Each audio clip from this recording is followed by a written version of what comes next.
Right. Good morning. Well, if you are just join to the class, no, it's okay. Can you hear me? Hello, Champika. Can you hear me? Yes, sir. All right. Right. Okay. So there are some more to come, but then I'll start anyhow. Right. We wait for another 2-3 minutes, so we'll start. What do you think? We'll start, no? Okay.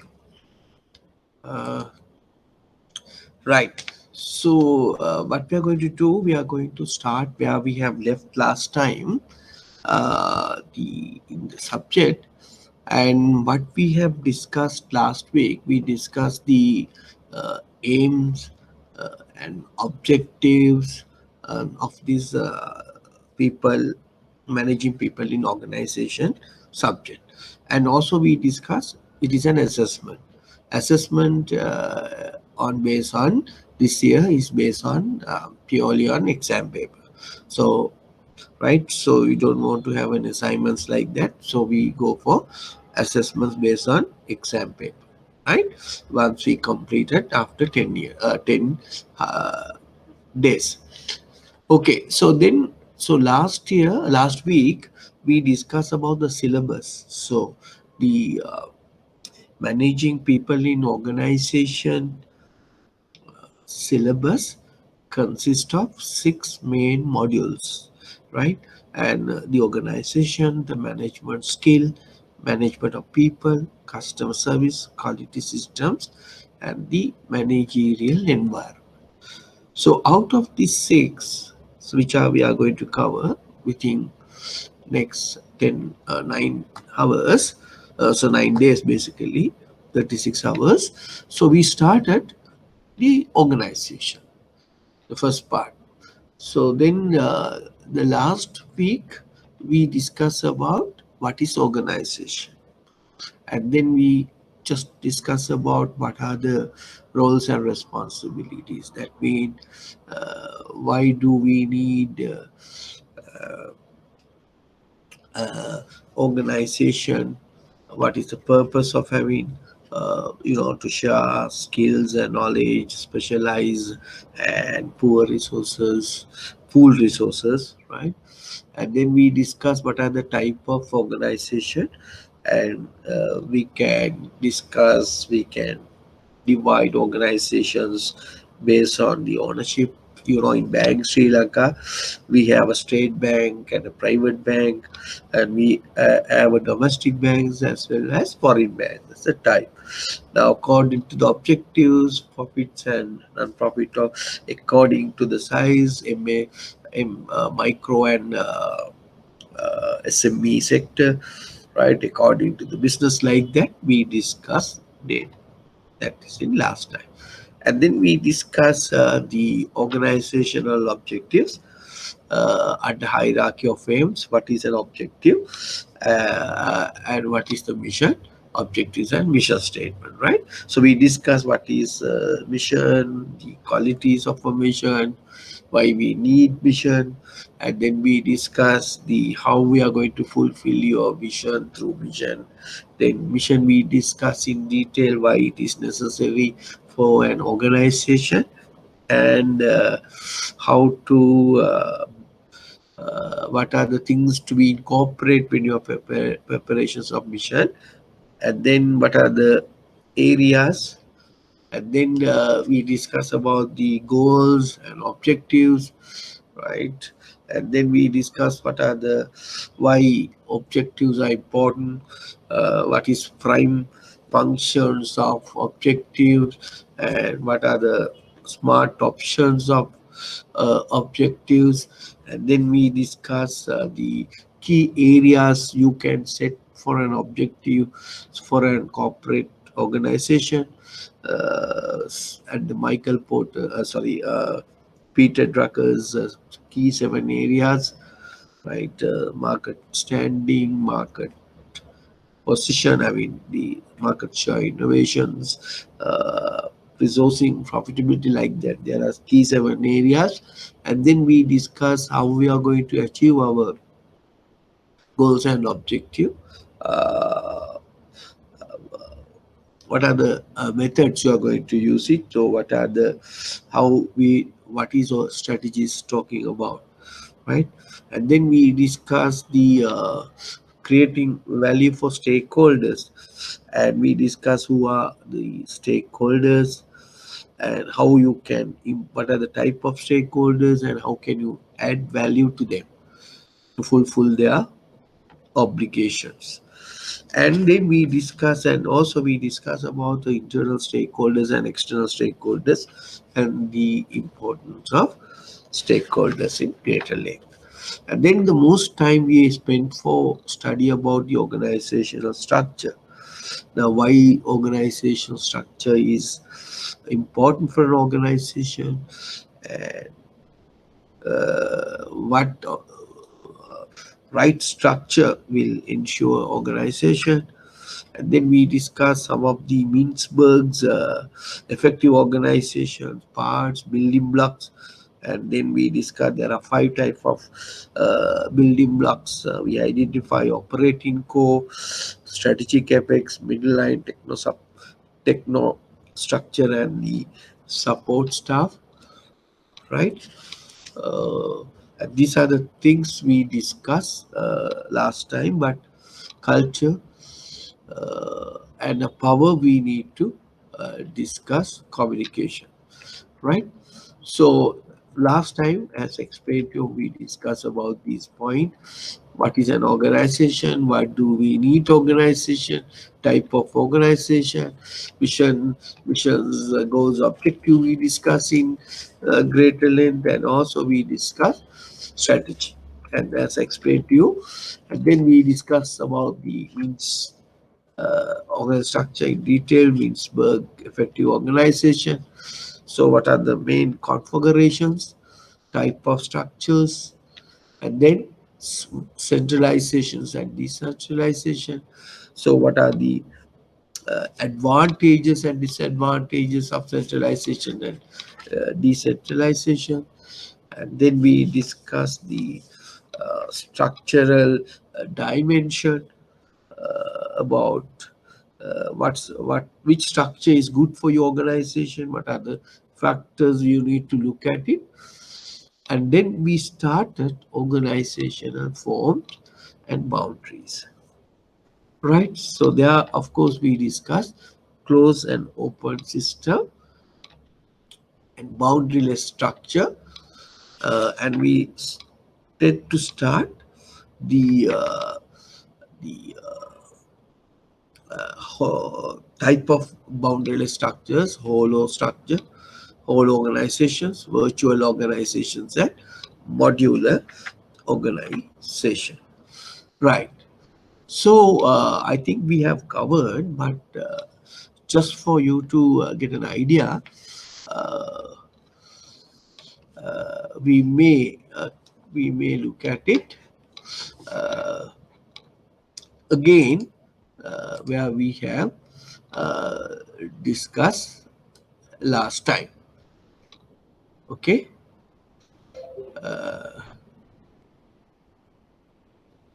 Okay.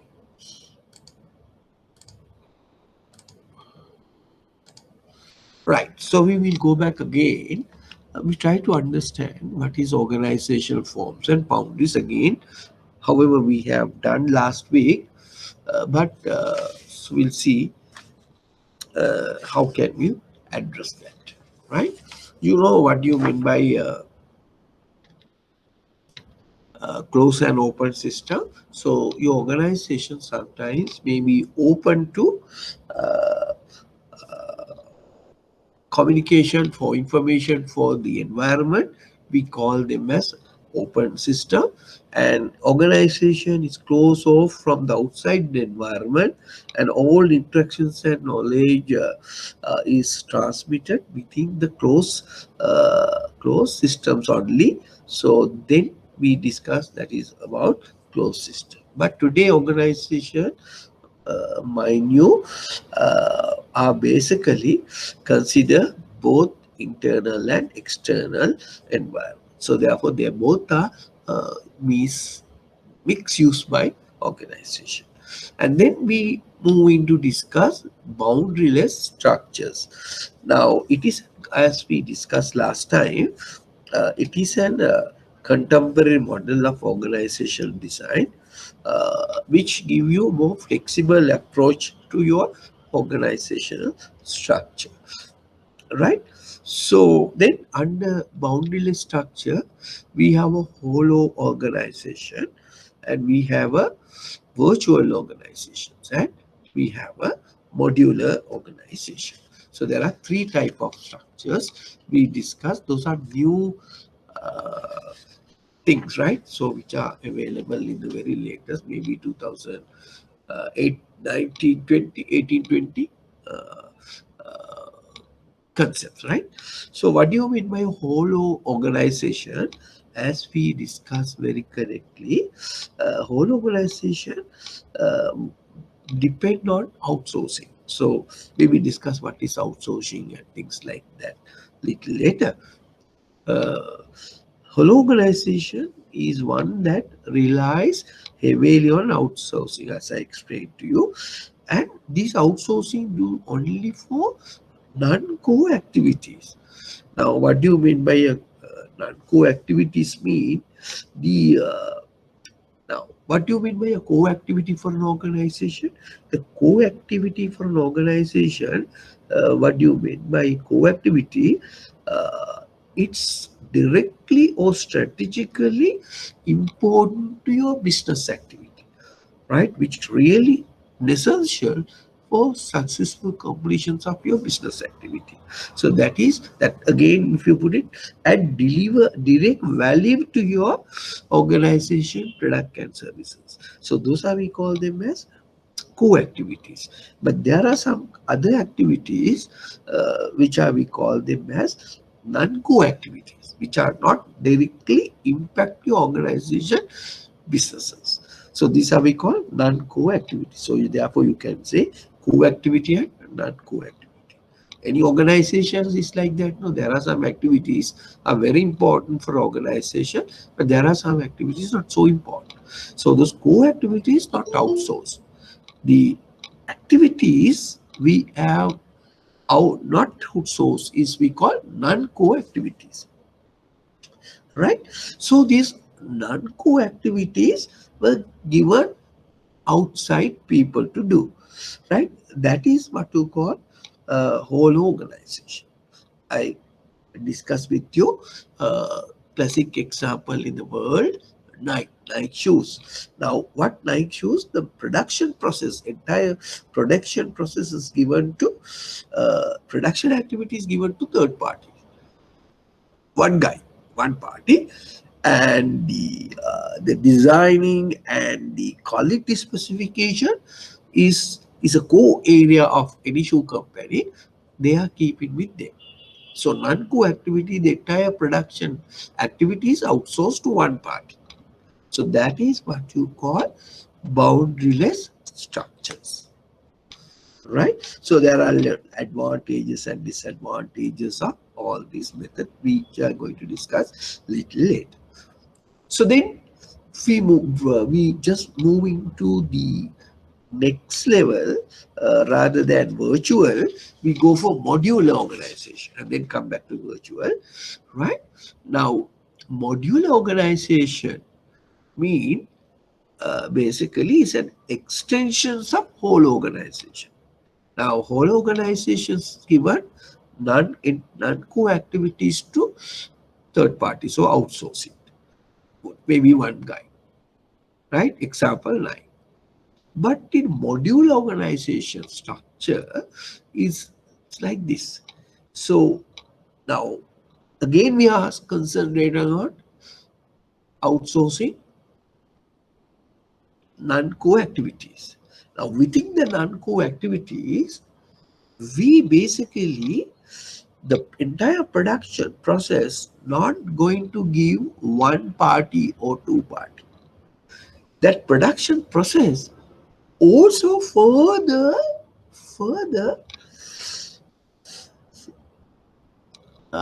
break it down. Now, for example, that is called Boeing aircraft, the manufacture of Boeing aircraft.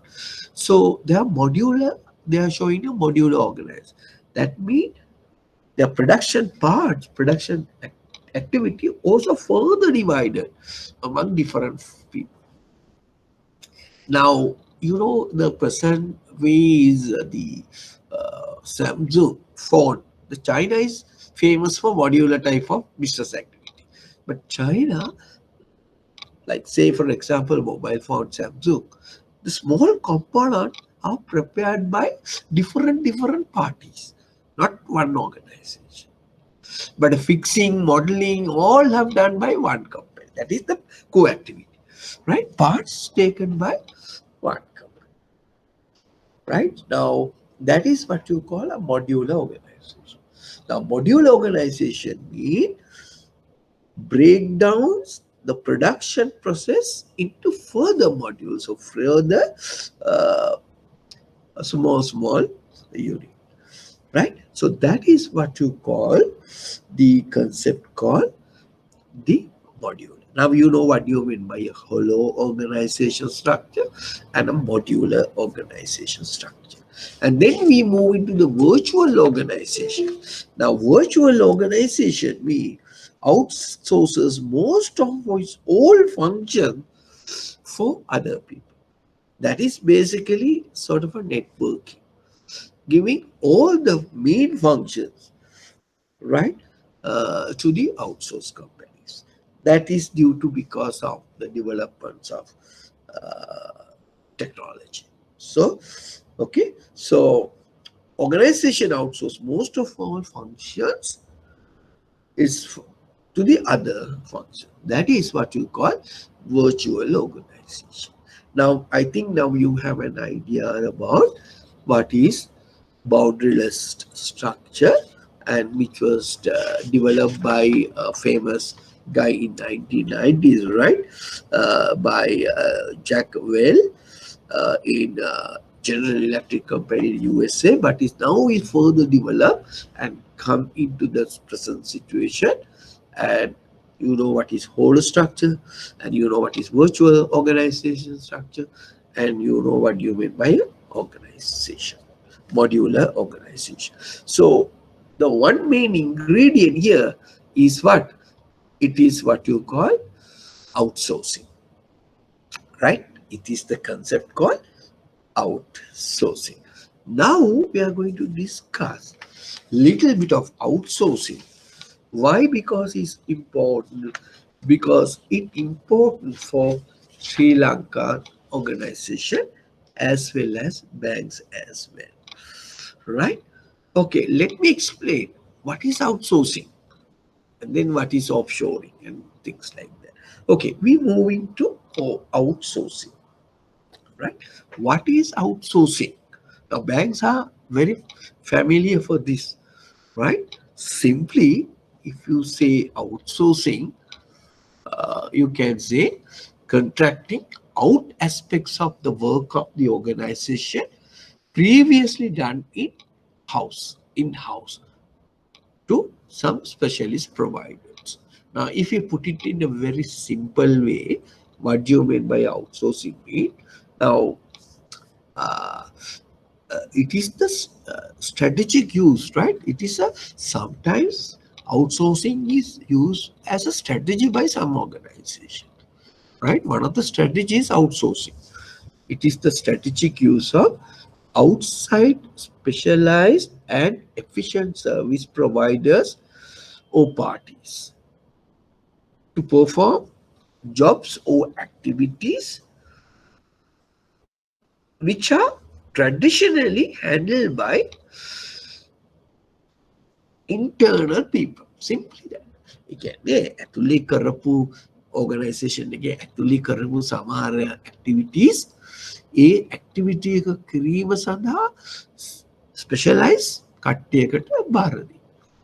Right? Now this outsourcing has become the latest mantra for company. Why?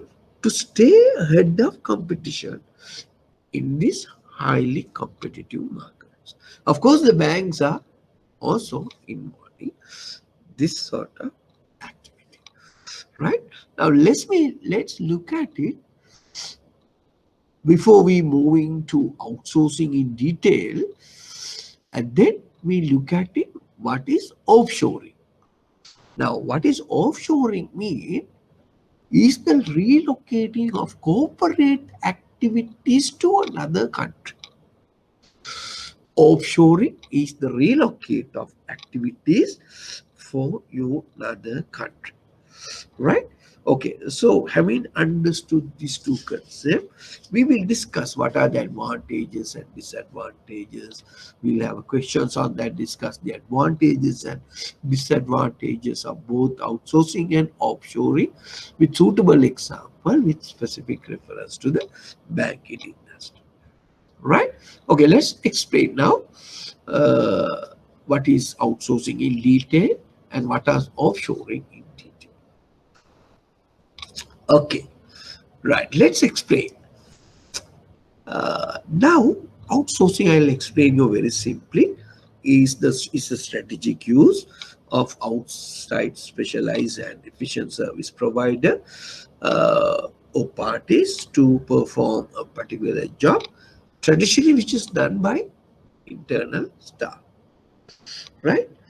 Okay, now if you say what is BPO, is a subset of outsourcing. Specific function, business process outsourcing. Certain functions we are giving, right? So subset mean අර උපකුලකයක් කුලකයක් තුළ තියෙන උපකුලකයක්. එතන outsourcing එකේ එක උපකුලකයක් තමයි business process outsourcing, contracting out specific business function, not all functions, specific business functions like IT, HR, and things like that. Okay, now I explained to you what usually organizations are outsourcing, what things the organizations are not outsourcing, right? So core competencies that will add some value to your organization, key business process, we call core competencies, which are not usually outsourced. But there are some other kind of things that we call outsourced. We call them as threshold competencies, right? Which can be easily imitated by anybody, can be outsourced, right? Some of the things you cannot imitate, you not outsource. Copy කරන්න පුළුවන් ඒවා තමයි outsource කරන්න උත්සාහ කරන්නේ. That is what you call smart sourcing. Copy කරන්න පුළුවන් ඒවා outsource කරන්න බෑ, copy කරන්න බැරිව outsource කරන්න. So why? Because you are leaking the know-how, right? Okay. Now, what are the advantages before we moving to the local issues? What are the advantages of outsourcing? Right? One factor we discuss, number one, it's a cost advantage. It is a cost advantage, right? It is a cost advantage. Now, cost advantage in terms of what? Now, as a large supplier, they enjoy economy of scale in production. So therefore, we through cost, how we get the cost advantage? The guy who's doing that usually doing for a larger scale. So then you automatically, so organization get economic of scale. That is cost advantage. Second, how can you bring the cost advantage? Is basically capital expenditure. So we don't want to have a capital to buy those machines or something. Why? So that production part is taken care by some other people. So therefore, we don't want to have a capital to buy machines and things like that. So that also brings cost advantage. Another way we bring the cost advantage, sometimes we don't want to have some research and development expenditure, right? And sometimes also facilitated done by them, and also headhunt out terms now. Reduce head count. That means suppose the person who is doing that job is leave the organization. We don't worry. Why? That part is taken care by another guy because of we have outsourced. right? So these are the cost. First advantage of outsourcing is cost advantage. How cost advantages are coming to the organization like that. Second method is quality advantage. Second advantage is quality advantage. Now, how can we get the quality advantage? To do that particular work, activity, we are usually obtaining the expert on that area. Skills, they have the skills and expertise to do that job. So therefore, definitely that skills and knowledge, it is creeping into your quality of your process or product. So that's the quality advantage, right? But certain sometimes organization, they may have it lacking in certain skills in certain areas. So outsourcing, you will be looking that aspect as well.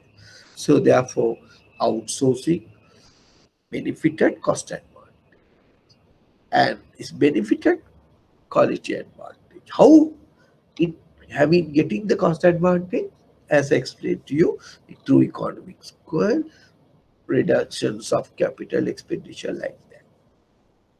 What are the other advantage? These are the two main advantage: cost advantage, quality advantage.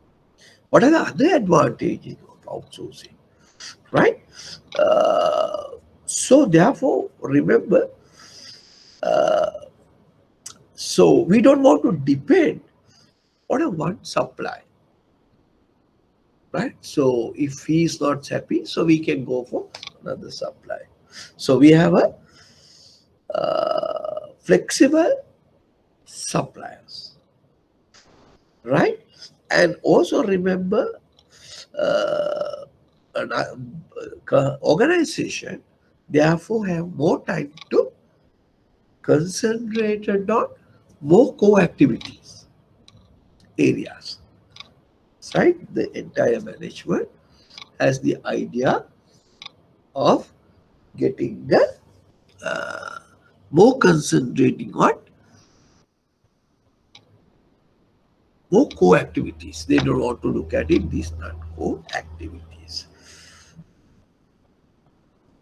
As explained to you, we have a supplier flexibility. So you outsource it, supplier can be changed. So that flexibility is there, I explained to you. And also we don't want to have a favorable terms and condition. We can get a favorable terms and condition also, negotiation, right? So these are the some of uh, the, and also we can sometimes we can say share risk, right? And also you can gain world class access to quality people to get this job done, right? So those are the some of the advantages. Now, say for an example in banks, now ATM replacement. Now, a lot of banks are using ATM replacement, right? I know the HNB, even for some part, I think they're using outsourced people to replace their ATM machines. Now, the new machines also look after that to some extent. Those recycle machines will also address, but still, the ATM replacement part is done by outsource, right? So, those are the banks are presently using. So, what are the disadvantages of outsourcing? What are the disadvantages of outsourcing? So, one disadvantage again, cost you also can consider as an issue. Now, supplier will want to make a profit margin. Maybe sometimes it may be cheaper to do some time inside. Now, there's a bank I know personally. They want to use the sending, these sending these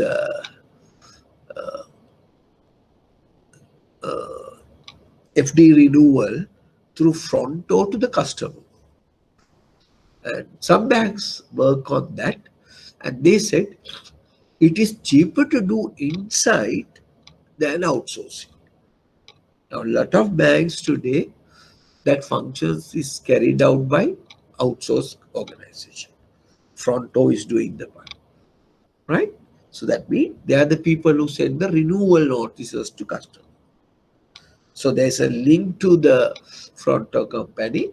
So they will send this renewal notice.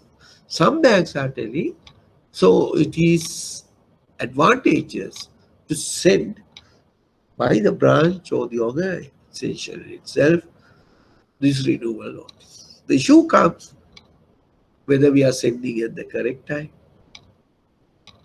Now, according to the law, banking practice and the law, usually you need to send 2 letters to customers, specifically for FDs.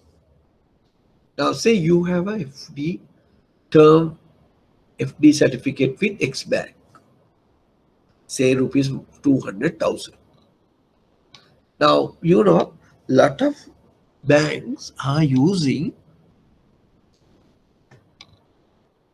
you have a systems called non-operating, dormants, and things like that. If the customer is not having any transaction, reasonable time of period, we call them as those are dormant account. Those are dormant. Now, just listen to me very careful, right? Now, if the organization bank account is not operating for a reasonable time, we call them as a dormant account. Now, for dormant account, it depends from the time periods is depend from bank to bank. It may be vary from 6 months to 2 years, right? Dormant account. But there's a specific reason as far as the National Savings Bank is concerned. They are considered dormant account as 10 years. But other banks' dormant account is considered as, depending on the bank, maybe maximum of 2 years. It may be 3, 6 like that. Right? Now, if a customer in a savings account not done any transaction after peculated period, you converted those things into dormant account. That means it's not operating. It's blocked in the system. You know how to activate the dormant account. Right? Okay. If you have more than 10 years, those accounts remain in your bank without having any communications or any transaction, how you call that type of property? We call abandoned property. But NSP's abandoned property and the dormant are same, 10 years. But other banks, dormant mean, depend on the banks, maybe 2 maximum of, and 10 years is abandoned property. Okay? Right. So then, we apply for savings account. But according to the rules of the central bank regulation, it also applies to FD as well, term deposit as well. But what we are doing, we are getting concern from the customer at the time of opening the FD, auto renewal,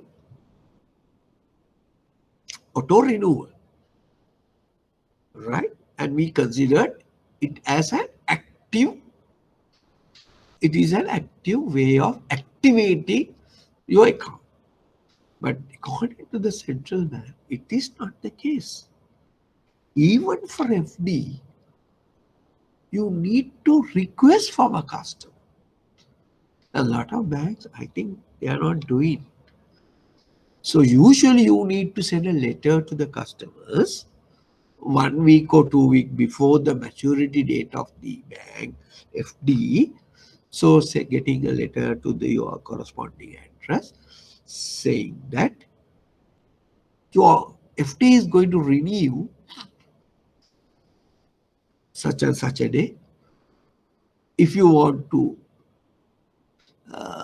if you are interested to withdraw, or if you want to renew, if you are not coming during that particular date, or no before that, we will consider as is an auto renewal,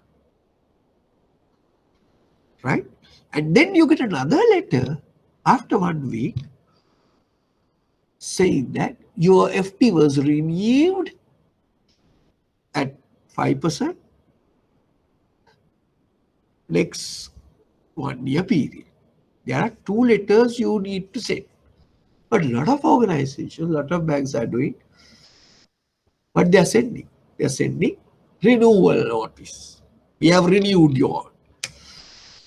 At least you need to get an SMS. Right? Okay. Now some banks are having applications. Apps, you get all your FDs, due dates and all. So there are developments are there. But according to the central bank, you need to communicate not only the savings but also the FDs. Right? For that, a lot of people are now using outsource. That's what I got this one. Right? Okay. Now I think you understood that concept, right? Okay. So how about what is your banks are doing? What is the method your banks are doing? Champika, which bank you are? Champika, It's HDFC Bank. which bank? Yeah. Housing Development Bank. HDFC. HDFC. Yeah. Yes. So you are also doing the same method, or how? Yeah, What is yeah. your arrangement? Yeah. Which Only bank? renewal notice. Only Yeah. renewal notice. Once you renew only, you are sending. No. Yeah, yeah. That's the method. Yeah. Yeah, but that is not the really. It is not the case Yeah. because it's now. It is a dormant. No. Now, what is Yeah. your dormant period? What is your account will converted to dormant? Your Six, bank. 6 months. After 6 months. Right, like that. You know, I told you about NSP is not that. NSP dormant mean 10 years. It considers as a abandoned property. Okay, so what we are discussing here, so we are using outsourcing to do that some banks, right? Okay, that's what I want to highlight on that, right? Okay, then we are still in the outsourcing of advantaging and disadvantaging. Then I'll be moving to uh, the the next topic. We call, okay, it's just another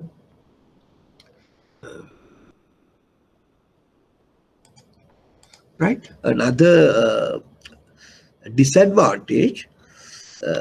Maybe there is an issue of uh, reputation risk now. So because banks are confidential business, right? So there may be is a third party has done something. You heard about the recent case about H&B. Those guys who repression ATM machine, they had something, but general public not aware that is done by outsource. They think H&B guys are doing, right? So that's a bad reputation. Also, sometimes the another important is maybe leaking some confidential information that is lead to reputation risk. And also sometimes that's called social distrust. So some people are thinking they are going to lose their job. So those are the some of the disadvantages you are going to experience in outsourcing, right? Okay, now let's look at it. What is the banking scenario? Can bank outsource every activity? Can anybody tell me? Can bank outsource all the things? Huh? Can bank outsource everything? Right? So bank cannot outsource everything. Now, according to the Bank Act directions of 2012, was first initiated in 46th of 2006, bank can outsource only certain areas. Now, lot of banks as a passion or as a business strategy, they use all these activities like even for auditing. Okay, if I ask from you, can auditing be outsourced? Can anybody tell me? Can auditing will be outsourced? Huh? What do you think? Januarani, Champika, Baduge, can auditing can be outsourced? Anybody? Huh?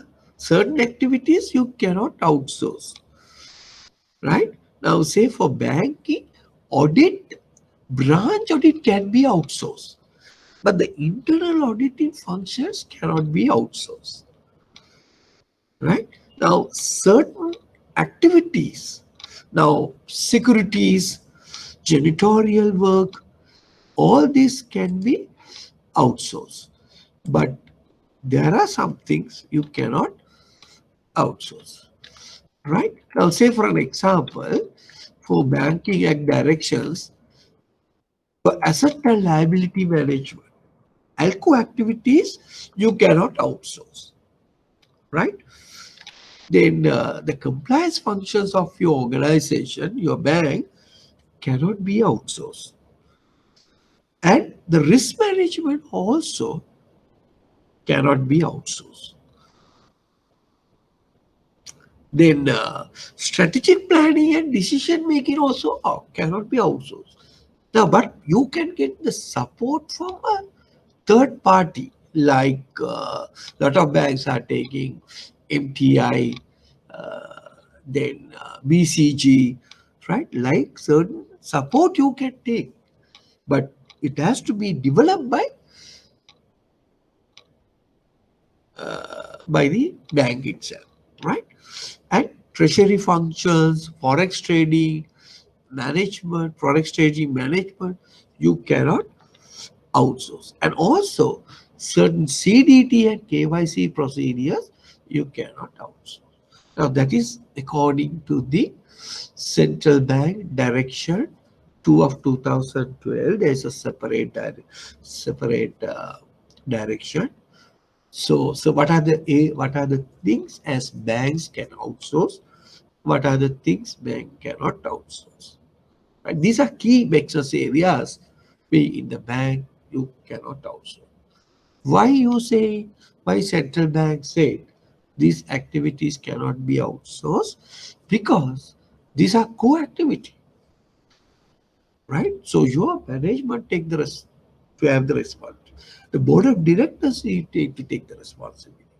So in outsource, remember in the banks, all things cannot outsource.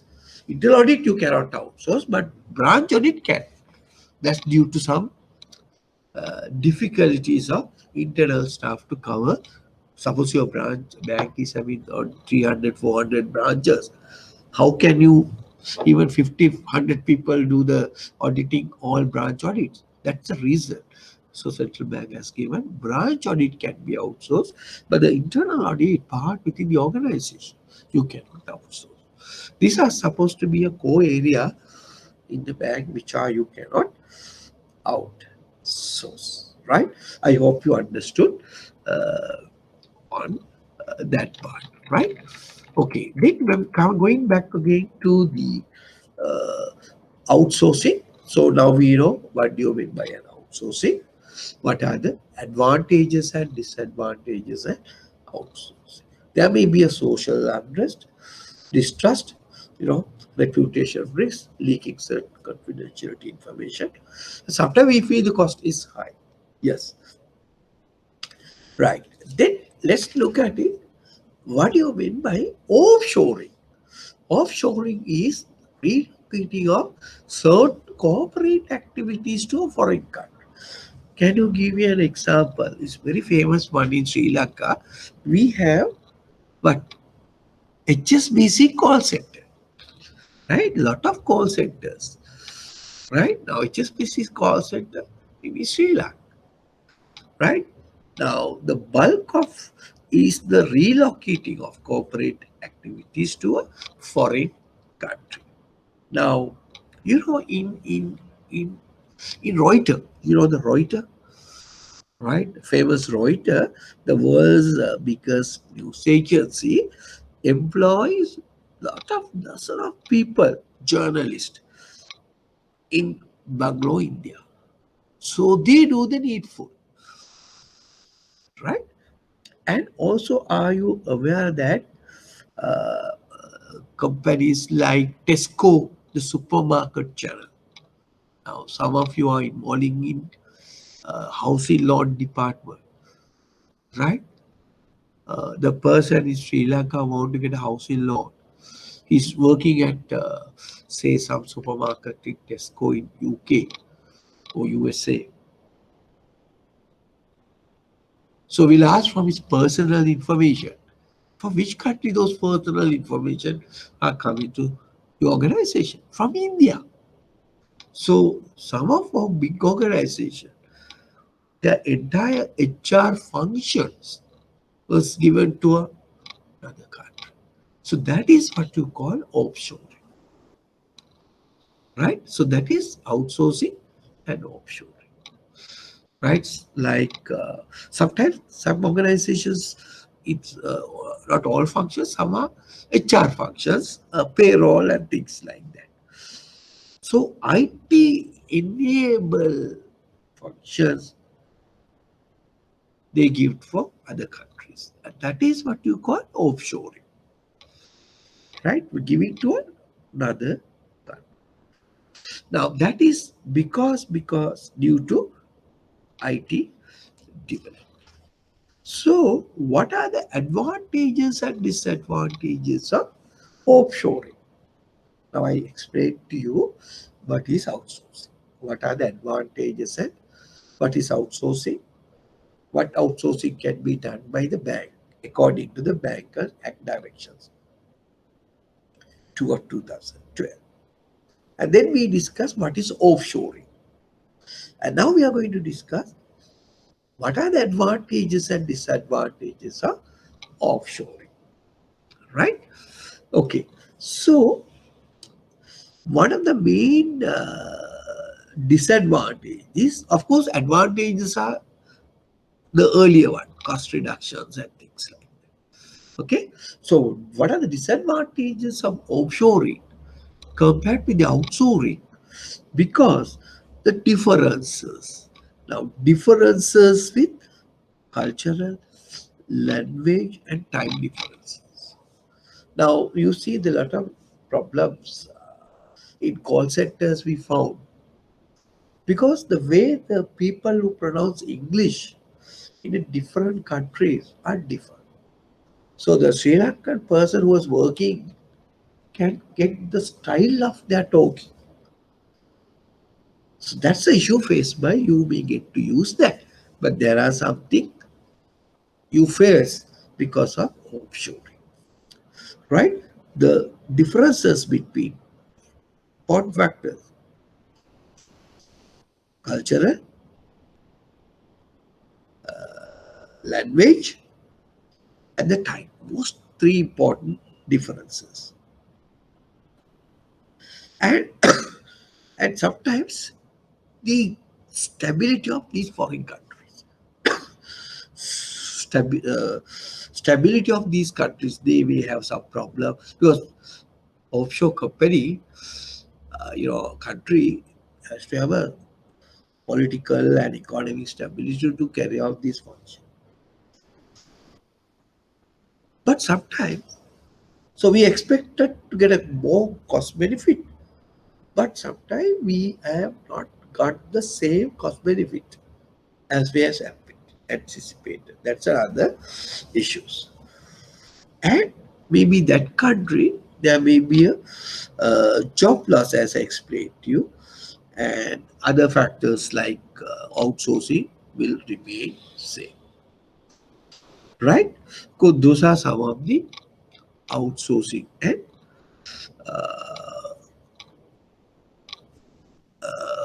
concept. Now, there's a we discussed offshoring, and now people are talking about onshoring. Onshoring, Onshoring. So, what do you mean by onshoring? Now, it's a very famous case in America.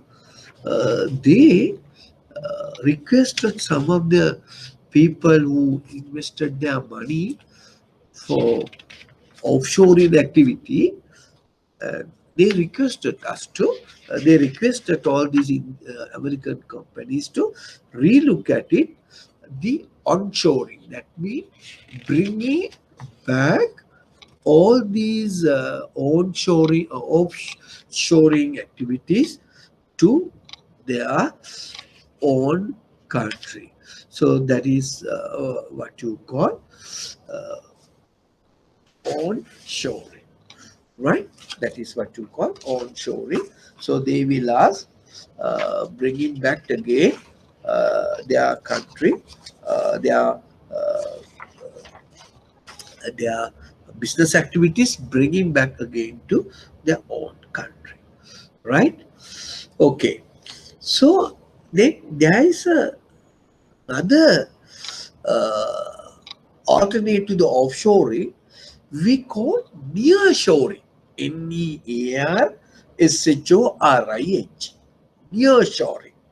Now, what do you mean by offshoring and onshoring? That's in between, right? Now, onshoring mean, what do you mean by onshoring? Bringing outsource activity back to USA, right?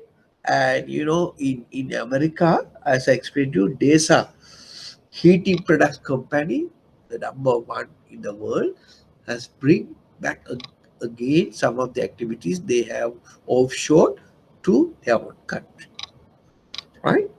And insourcing me onshoring and then outsourcing. Offshoring means you are giving to entire out. There's an in between things what you call nearshoring in near. So it is what you mean by nearshoring. Now, but organizations still moving to the to do some other activities. Now, some activities they will bring to the country which is very close. Now, offshoring due to the rising wages and the issue of transportation, right?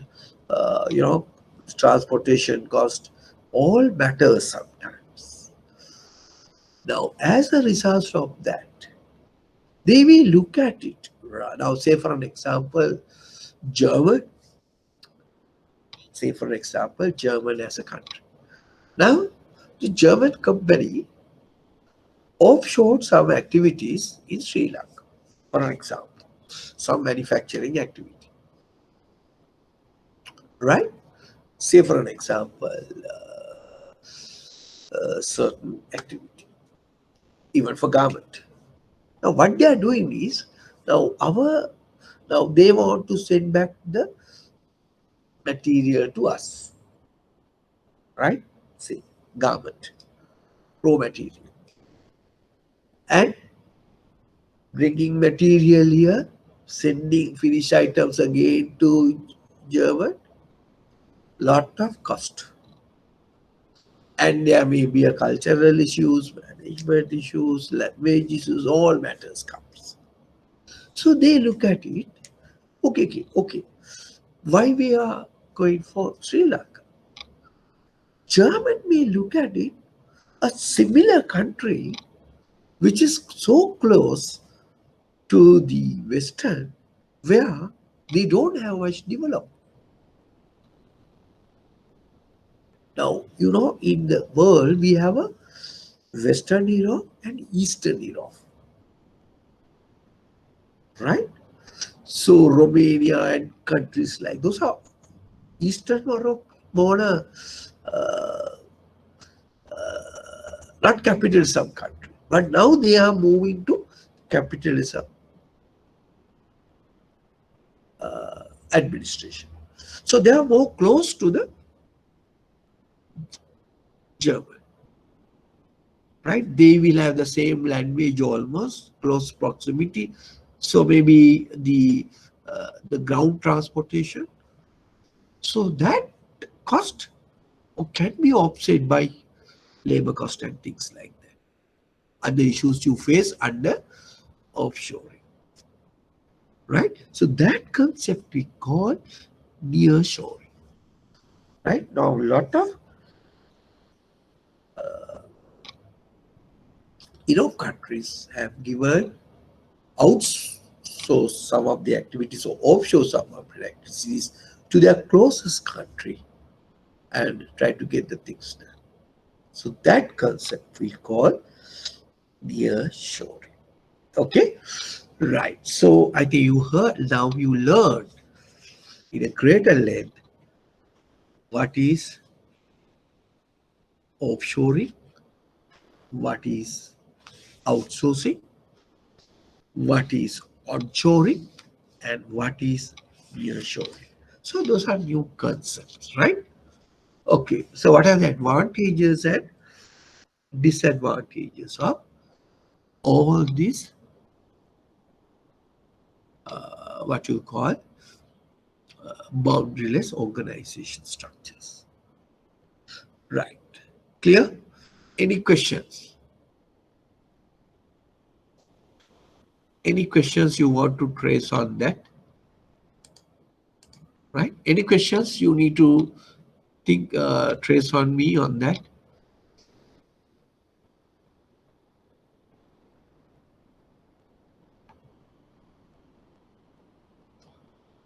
Any questions, Puta?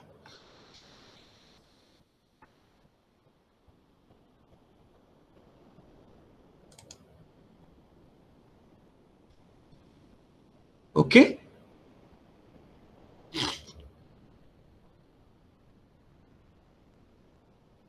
Right. So don't be keep quiet, right? Ask something you want to know. Yeah, right. Okay. Kavindra. Right? I got some messages. At least try to send me a chat also, right? Right. Okay. Now we may moving to another area, that is what you call alliances, right? Alliances. Another way of doing businesses. Now, alliances mean, now I think you are very famous, alliances in the political jargons, right? Alliances. Sandhane, Sandhana Gatavi, right? But in businesses also, in organizations also, you may have a lot of alliances, right? Alliance mean a business may enter into a various type of alliances with other businesses, and this creating new business structure in the form of joint ventures, strategic alliances, franchising, and licenses, right?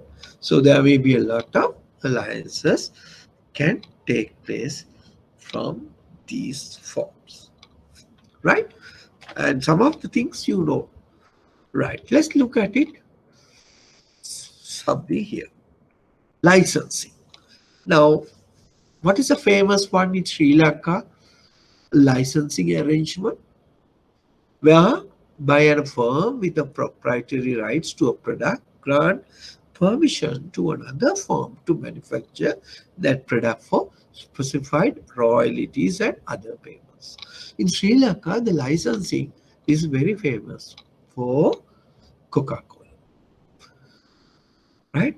How the Coca-Cola parent company as a licensor, licensee is Sri Lankan organization, and they use it Coca-Cola to bottle it and market it in Sri Lanka. For that, they give the trademark and the product, the logo, whatever, to support that. For that, they have to pay.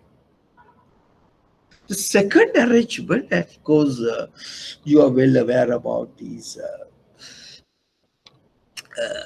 I think, those methods about licensing and the right to exploit and invest resources in return of share proceeds. That's how we call. Now, like examples like beers, right? In UK, Henniker's and Foster's for brewed under the license in the UK company, right? Okay, the local brewer given facility. Even for Carlsberg in Sri Lanka, given that facility. It's a licensing agreement, right? Okay, so the next one is what you call franchising. Franchising, it is an agreement between a franchisor like McDonald's, right? And the franchisee, the owner of one more McDonald's restaurant. So franchise arrangement like in Sri Lanka, we have McDonald's USA and we have McDonald's in Abbas, and then we have Burger King in Soft Logic and KFC with Guardians. So Sri Lanka, those are alliances. Then we have we call a joint venture. A joint venture involves two establishments and jointly owned by two more as an independent unit. Now, say for an example, in joint venture, it's very famous in Sri Lanka. You see, a lot of cars are going here in Sri Lanka, where Japanese and Indian country companies together. So that is Maruti Suzuki, Fuji Xerox. Fuji is the photocopier in Japan, Xerox in USA, and they come up with a joint venture called Fuji Xerox. Now, this can be used, licensing, franchising, joint venture, can be used as a company to enter into another country having use of these structures. So these are we sometimes call export entry strategies used by world large organization. Now how Coca-Cola into all the countries? How McDonald's is in all countries? So these companies are used this structure, this arrangement to enter into another country. Right? These are what you call alliances. And you can get the business, exploiting the business opportunities. Now with McDonald's, 80% of their businesses is basically is done on franchising agreement. Right? And there's something missing in here. It is what you call strategic alliances. No? If you just write down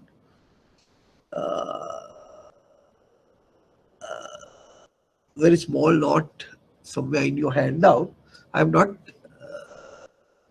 incorporate strategic alliance. I have done only the three, right? I don't know how it is So what is strategic alliance? So strategic, sometimes we call collaborative alliances. Now, strategic alliance can be defined as a cooperative business activity. CO dash, not cooperative, right? CO, cooperative business activity. CO dot dash operative. OPERATI, cooperative activity formed by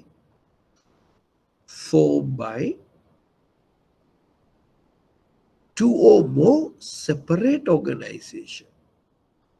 Two or more organization for specific strategic purposes. For specific strategic purposes. Okay. Now, anybody can tell me, can anybody tell me what is in banking strategic alliances? Can anybody tell me what are the banks? Banks also involving in strategic alliance.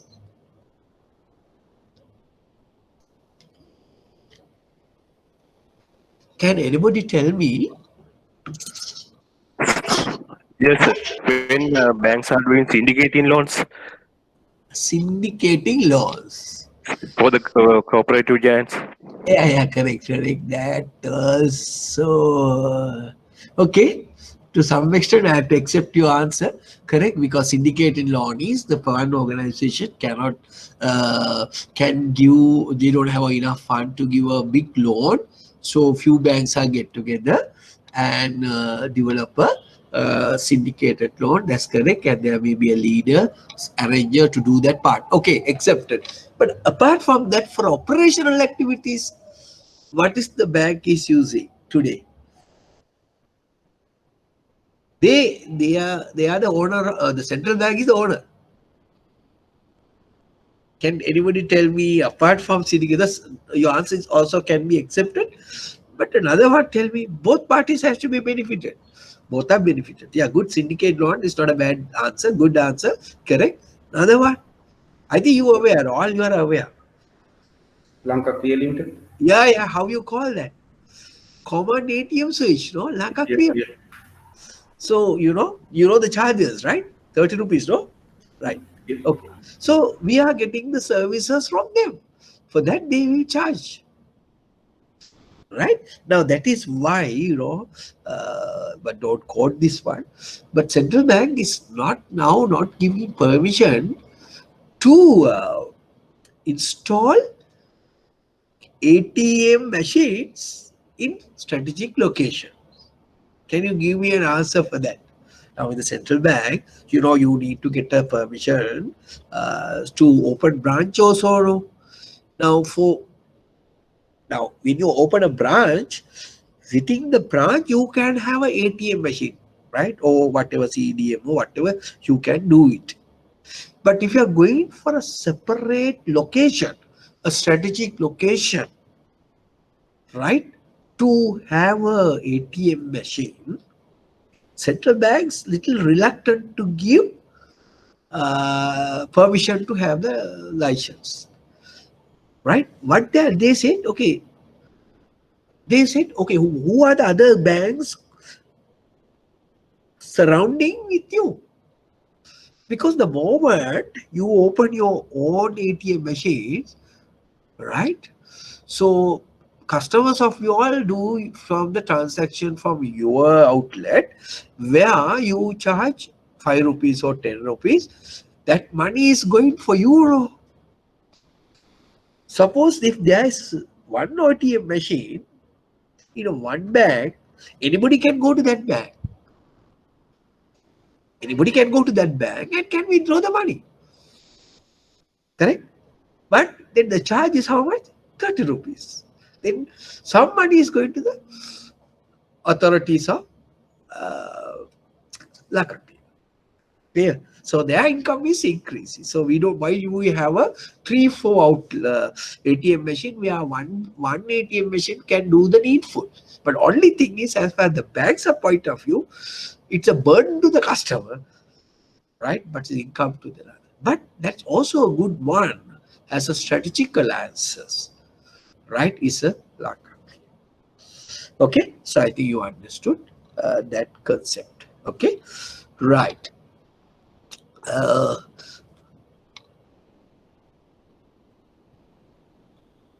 right. Having understood that part, now we may going for.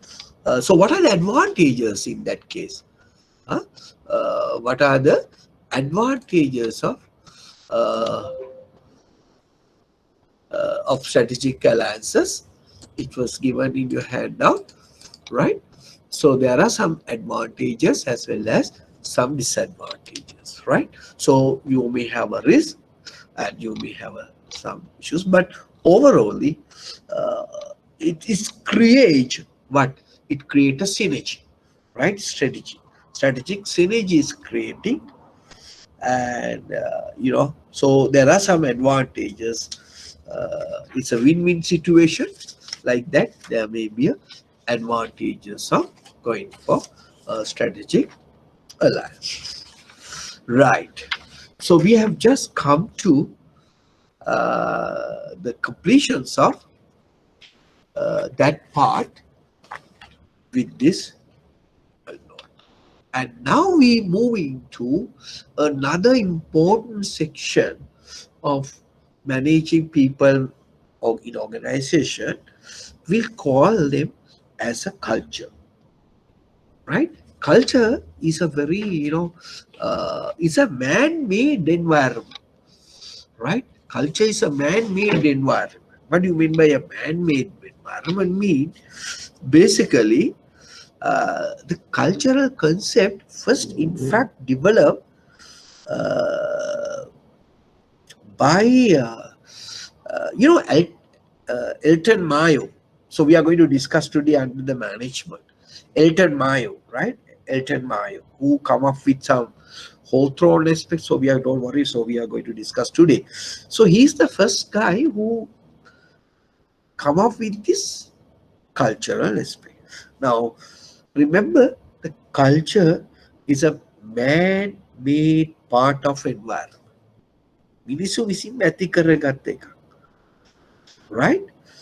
And also remember, uh, once the culture is established, mind you, it is very difficult to change, right? So those are some of the key points you need to understand. And also, it is not an individual, right? It is not an individual, but it is a group property. Remember, the culture, the organizational culture is a group property. Okay, before that, I just briefly explained, the culture, maybe there may be a country's cultures, and then there may be organization cultures. Now, what do you mean by a country culture? Mean now the culture, the way we behave, way they have some customs, is differ from country to country. Now, how we dress, how American, Western countries have this difference. How we eat, different. But within the same regional proximity, Sri Lanka, India, Bangladesh, we have some similar culture, but within the countries also we have similar differences. So that is an organizational, there's a national cultural difference. Now, when you come to for an organization, within the organizations, and there may be some cultures, but there are some organizations within the same country may have some differences. So what we are going to discuss, organizational culture. Now, as I explained to you, the organizational culture is a man-made part of environment. And the culture, as you know, as I explained to you, is shared, and it is not an individual, it is a group property. And another aspect we look at it, culture is is an intangible thing, uh, and it's confirmed by others. So if you really look at it, what is culture?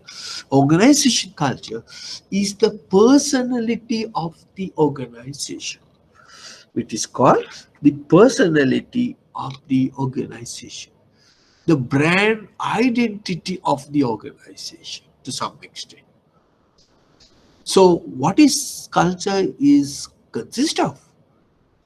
It consists of values, norms, tangible sign, or what you call the artifacts, where you can see within organizations members and that show through their behavior.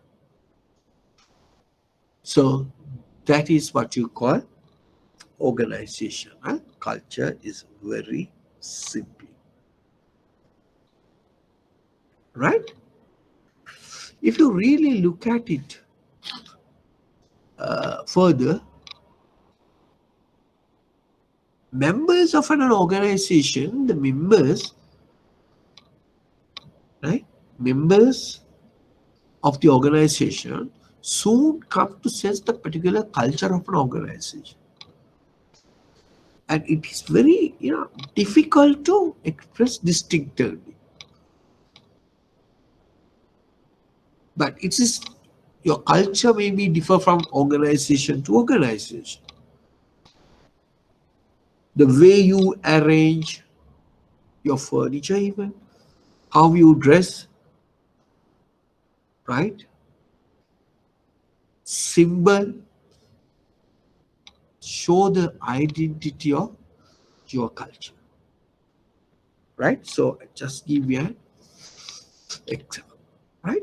Now it is not in your handout, but don't worry. So there are a lot of many definitions given by different people, right? You see, I have just quoted 4 people how they define culture. See, most of us telling the same thing, being learned by groups from generation to generation. It will be learned even within the organization. So that is the set of values. So we provide organization stakeholder to understand. That is why it can different. Culture can be different from organization to another organization. Culture can be defined as a system of shared beliefs. Culture can be defined as a norms, moral, beliefs, value when you're doing business. Those are unique to your organization. The culture is the assumptions and the activity or the learned things which transmit through from old members to new members. That is Shane saying. So out of all these definitions, what common things was talk about? Out of all these things, what common things are talk about? One thing is, as I explained to you, it is not an individual, but it is a group property. It is a group property. Group of people who perform similar behavior, right? Okay, so that is the organization culture, right? Group of people who show the same beliefs, norms, and culture, norms and beliefs. So it can be seen at a different levels. Now Shane, the guy who come up with this pattern of shared basic assumption, now he has identified in 1995 some model for explain this cultural existence. right? Now, based on assumption, the deepest level of culture awareness and guided individual behavior, think and feel about things. Now, what do you mean by assumption? Now, assumptions mean basically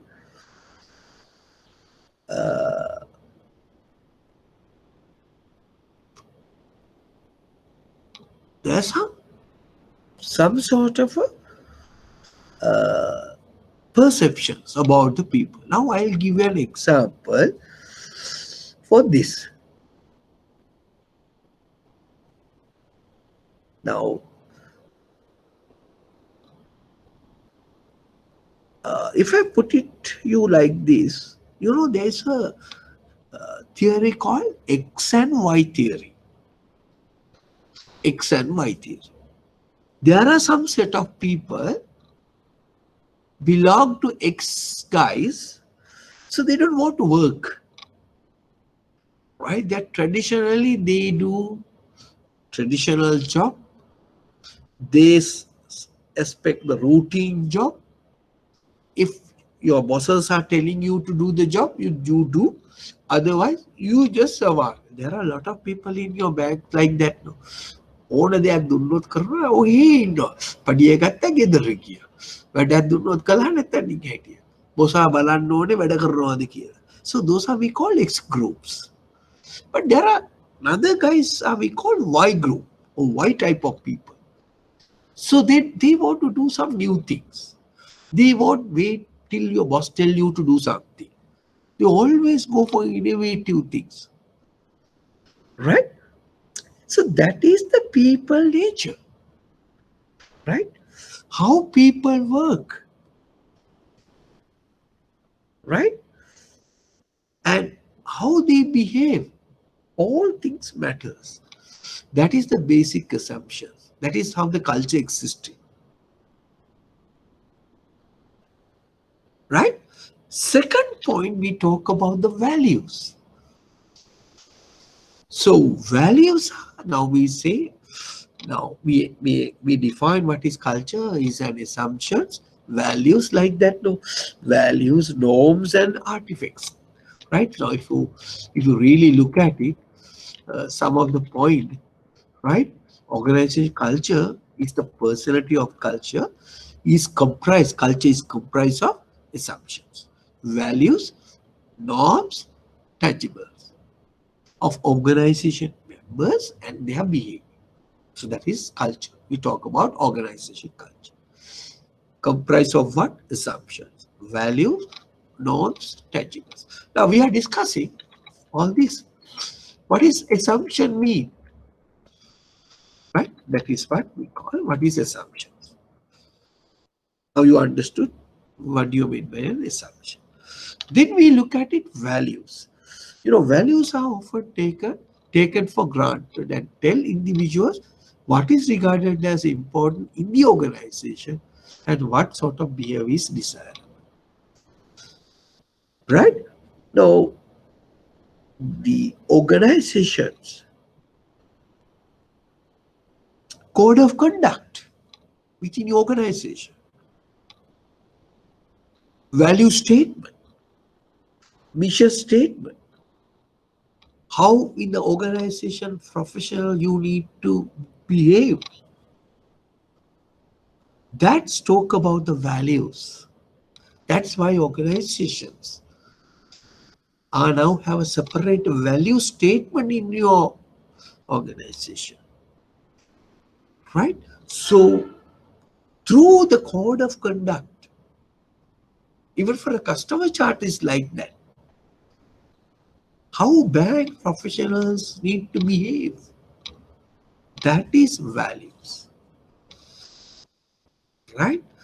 So organization try to make it uniformity by bringing code of conduct. The moment you join the bank, they give you a code of conduct, how to behave. That's a values. Right? Because the culture is consist of values.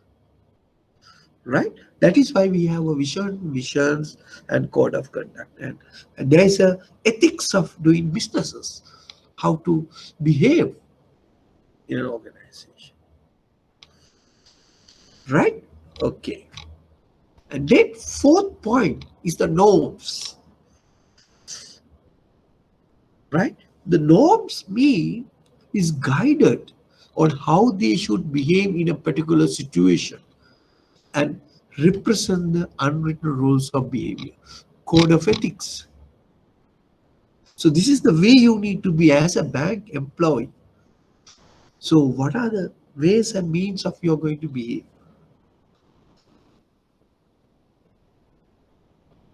right?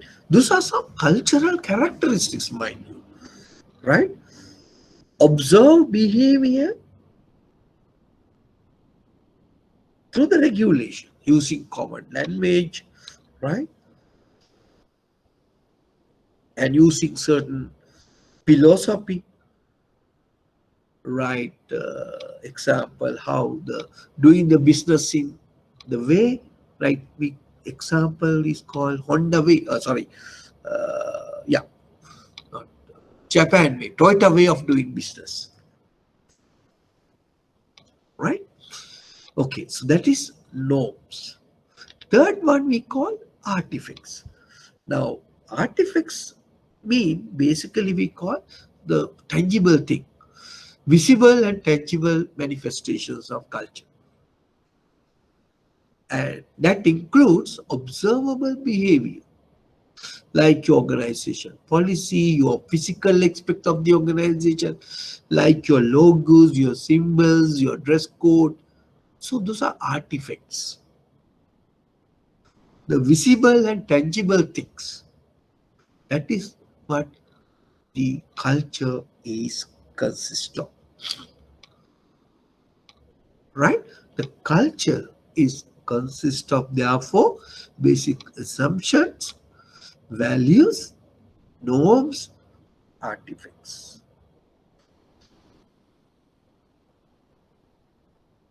right? Trade logos, uniforms, also are like that. And also sometimes you have a different structure. They will call you a different way.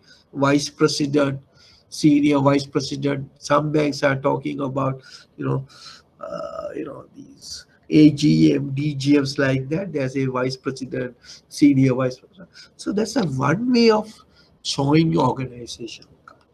Dress code.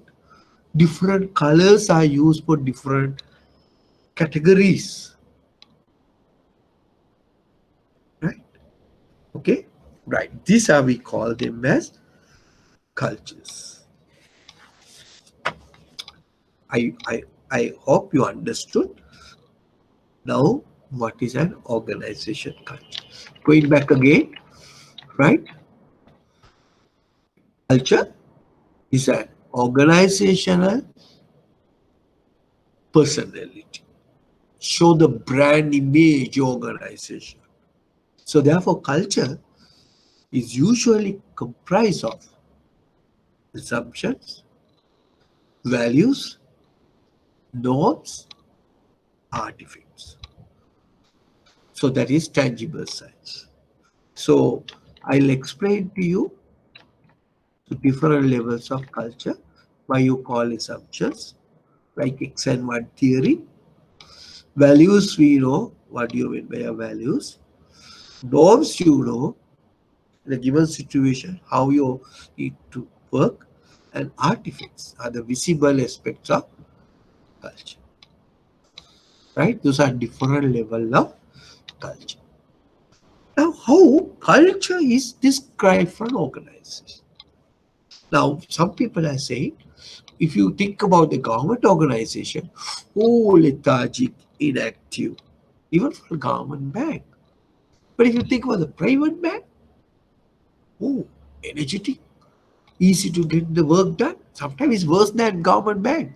But that is how we culture is perceived, right?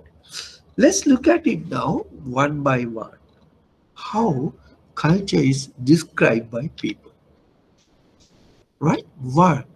Stories. Stories about successes as well as the failures, right? And how culture is described and observed. If you want, you can learn and observe. We have heroes, right? Now, organization, people proud of, stories, right? Second point we can say is a routine, way of doing things, procedures. You know, there's a way of doing things. There's a procedure to be followed. That's also a culture.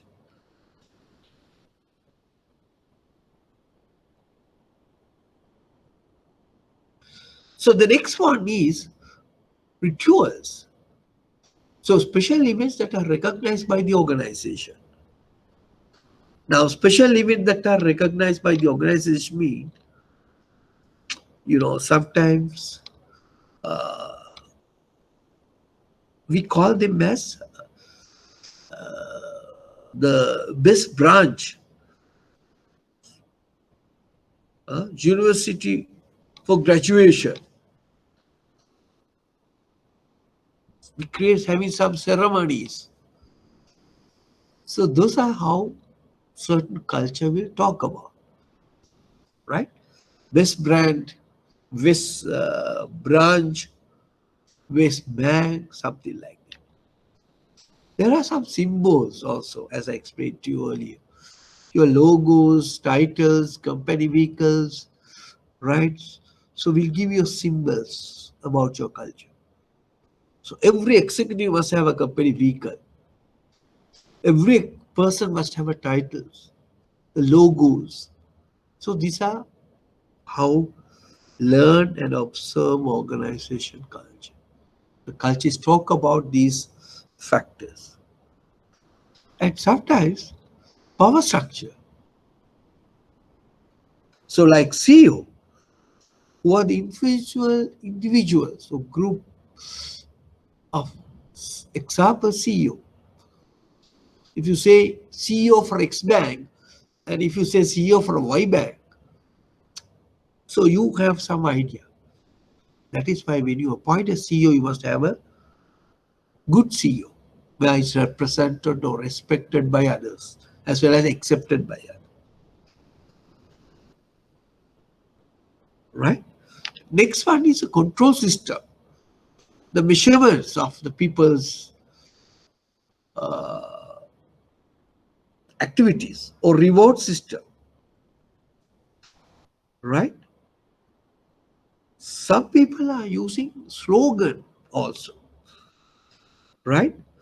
Best reward systems, for example, we have a performance-based evaluation system. Some organization have a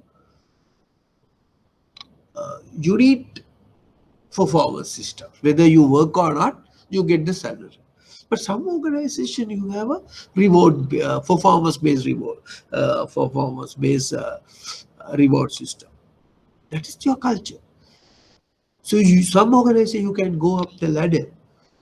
So that's the culture of the organization, right? The next one you can say organizational structure also show you some bureaucratic culture. Some structures we are going to discuss all little later on. Some mechanistic culture, matrix culture, hierarchies. Some people say boss, some people say Mr. Organization structure also show a culture, right? So these are the some of the way you can describe culture through stories, through way of doing things,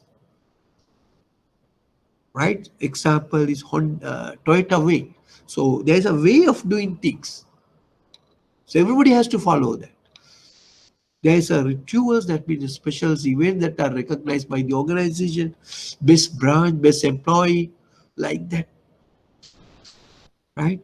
This is how symbols about your organization, logos, your titles, employees who are working having a particular category, which have a vehicle, the power structure, and the control systems and the structure. All these factors will tells you how your culture is. Right? I think now you understood that part. Now let's look at it.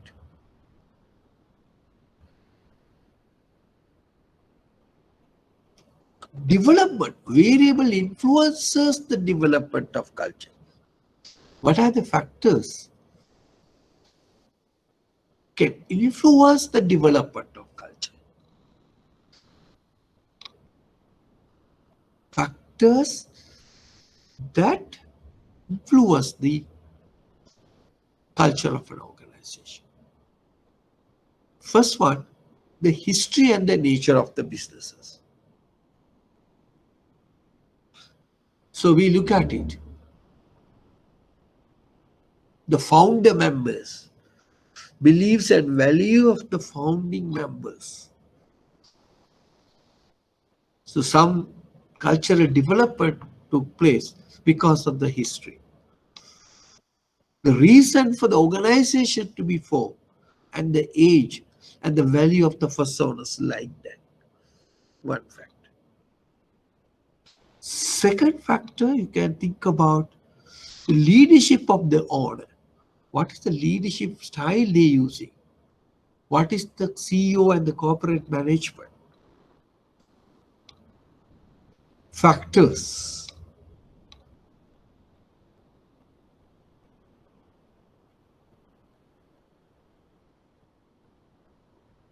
The external environment factors. That mean the way organization is responded to changes. So strong cohesiveness of the organization. So එකතු වෙලා මොනවා ප්‍රශ්නයක් ආව ඔක්කොම එකතු වෙලා තමයි පිට ප්‍රශ්න වලට මෝඩ. That is to show the culture. The nature of the management and the staff of the organization. So you are competent staff, right? So some organization says good, all staff, some organization they are recruited only degree holders. So that is the culture showing the level of management and the staff of the organization. All the staff need to pass banking exam. Second one, organization's goals and objectives. So that is why setting of goals and objectives are important, because it relates to the organization development of organization culture. It should be motivated, challenging goals and objectives. And the structure, we explained, centralized, decentralized, giving more on decision making.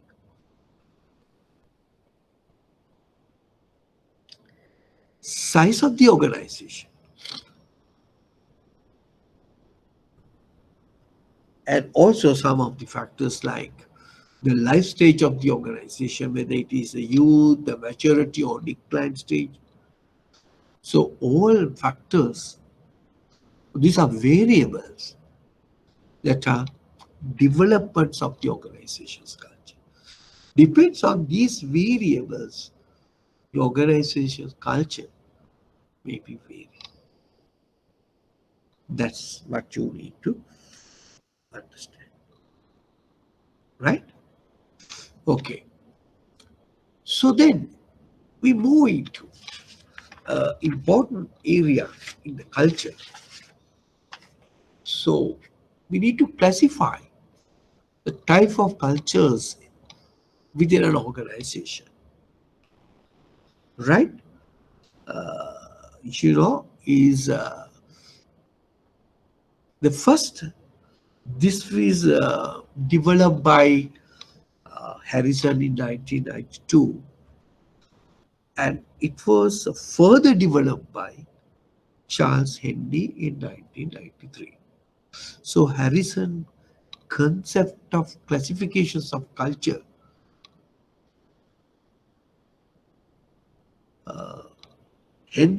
Charles Henry in 1993 built further develop. Further develop of the Harrison's type of culture. Now, what Charles Handy, he said in an organizational culture, there are four types of organizational cultures. He tried to address, but he is basically a Italian guy, so he tried to use the structure as Greek gods. They use the name of the Greek gods. Greek දෙවිවරුන්ගේ නම තමයි මේ Charles Handy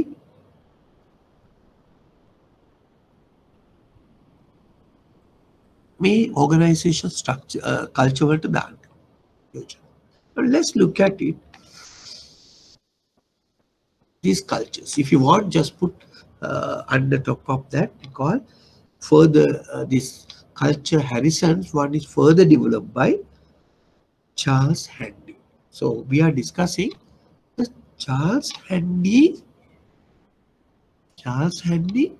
organizational type of cultures. Okay, first culture we identify as club culture, or sometimes we call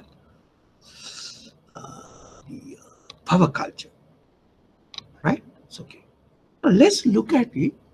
What are the characteristics of this type of organizational culture? Now, what is Harrison? It's come up with different models or types of organizational culture. And Charles Handy further developed this culture. Charles Handy identified he has given some Greek gods name for this. Right? First culture in an organization, we call them as club culture, or sometimes we call power culture. What do you mean by a power culture or club culture? Now, according to the Charles Handy, and this culture represent one Greek god. No, I told you these cultures, type of cultures are identified based on certain name of the Greek gods. This power culture represent the Zeus god. Zeus god, a Zen god is a deity. Zeus god, right? Now here, this culture is purely highly depend upon one person, right?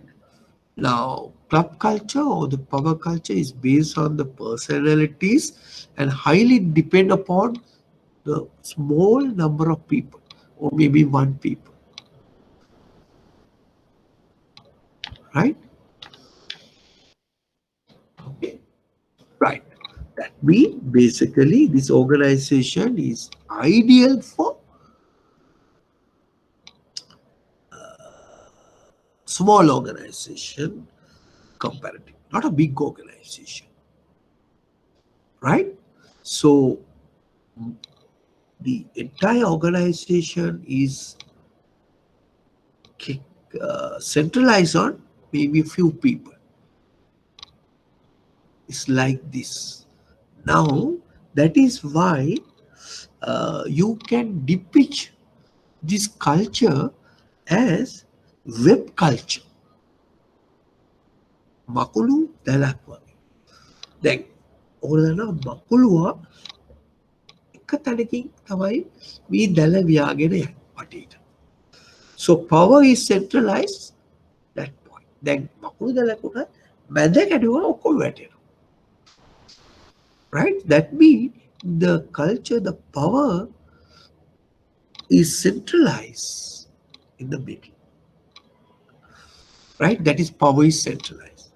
And it is depicted with web. Now, this is ideal for small organization. Right?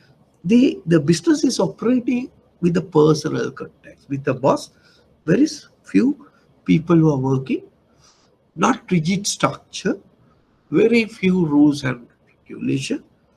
Power is centralized. Maybe one person, maybe two people run the organization. Few people. So these are the characteristics of power culture organization. Can quote example from the finance industry. You can quote as an example for this type of culture is from investment banks and brokering companies in Sri Lanka as a classic example for power culture. Right? What are the example? Investment banks and brokering companies in Sri Lanka can be identified as a power culture organization. Good decisions, power is centralized for one or two people. They are very friends rather than a boss. Right. Okay. These are some of the characteristics and the meaning of club culture. Right. So it is identifies Charles was show them this is representing the Zeus god. Right. And also remember, react very fast to the changing environment because of the small nature. Okay, let's look at the second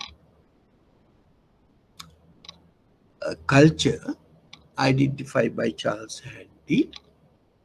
It's called role culture.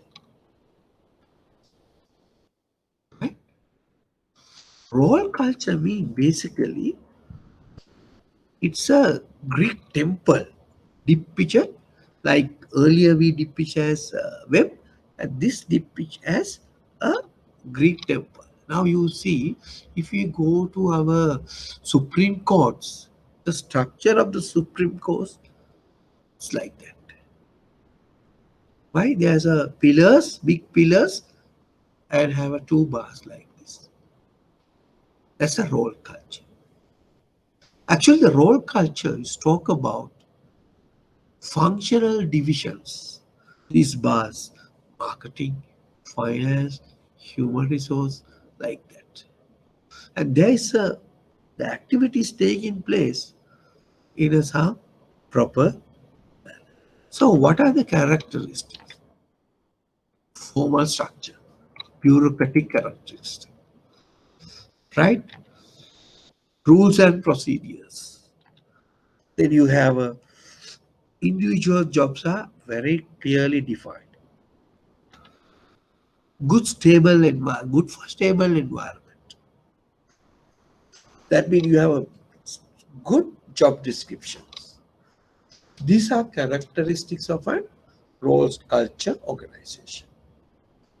Right? Now, as explained by Charles Hadley, he has depicted this is as a like a Greek temple. The god, yes, represent for role culture has identified as Apollo. Apollo. So where you can identify rigid bureaucratic structure which represented those pillars are represented by different functional departments. If you have some things like that, we call them as that particular organization show a role culture. Right? Now, example in Sri Lanka for financial sector, Example for finance is the financial sector.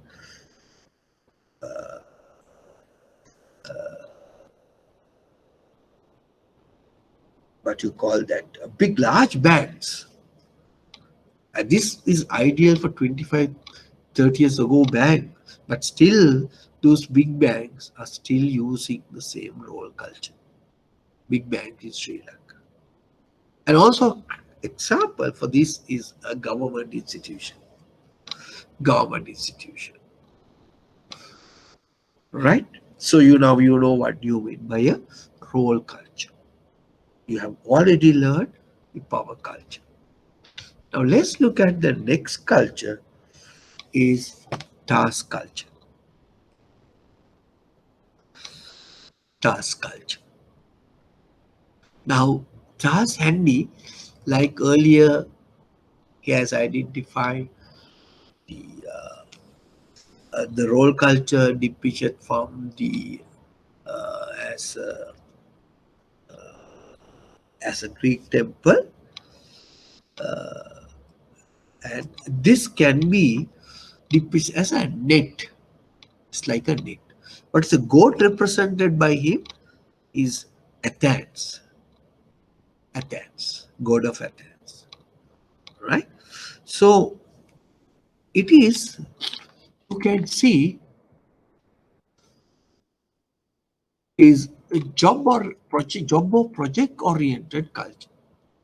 And this culture emphasis upon the team of people to achieve a particular task. Right? Now, say for an example, so what is their main concern is the task given. Right? So problem solving relies upon leaders, coordinators, and experts. They will get the views from different people. Now, what is the structure? Structure is similar to the matrix structure. Earlier, structure is similar to the bureaucratic structure.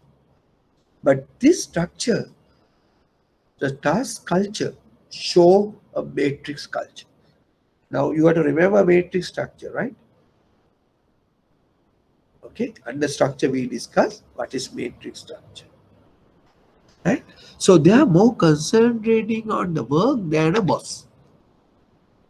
So power and the influence tend to be based on the specialist knowledge. Right? So task culture is basically depend on the people, not the position, but the people knowledge, the people expertise. Whereas the role culture depend on the positions of the organization. But the task culture depend more on the knowledge about the organizations, people, rather than the hierarchy. So that is, so they have creating new ideas, more innovation. So therefore, they are very good for services organization. So there are more concentration on the team and the group effects rather than the individual. They support innovations. So depictions from a net structure, net style, more support for innovations, more concentration of groups and the team activity, more depend on your superiors' expertise, not much the positions, very flexible, they're task oriented, objective oriented, and more ideal for services organization. Like that. So these are some of the characteristics of task culture. Now let's look at it. The last culture is what you call person or extensional culture. So sometimes we call deficient in what you call a galaxy. Galaxy. Singale මේකට කියනවා මන්දාවනීද මොකක්ද මන්දාකාද මන්දා Amanda වගේ. Right? Right. Okay. So what are the characteristics of person culture? Right? Person culture is formed when the individuals are work separately to serve their own interest to have a common need or common purpose. So here the individual people are central focus and they work for the interest about the other people in the organization. Now, like other culture, who is the god they have identified for this is what you call Dionysus god. Dionysus.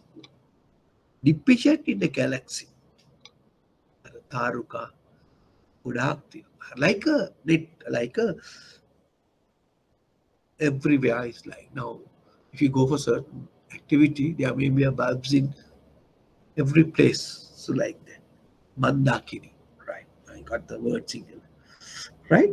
So that's a person or existing culture. Now, what are the characteristics? Now, the characteristics.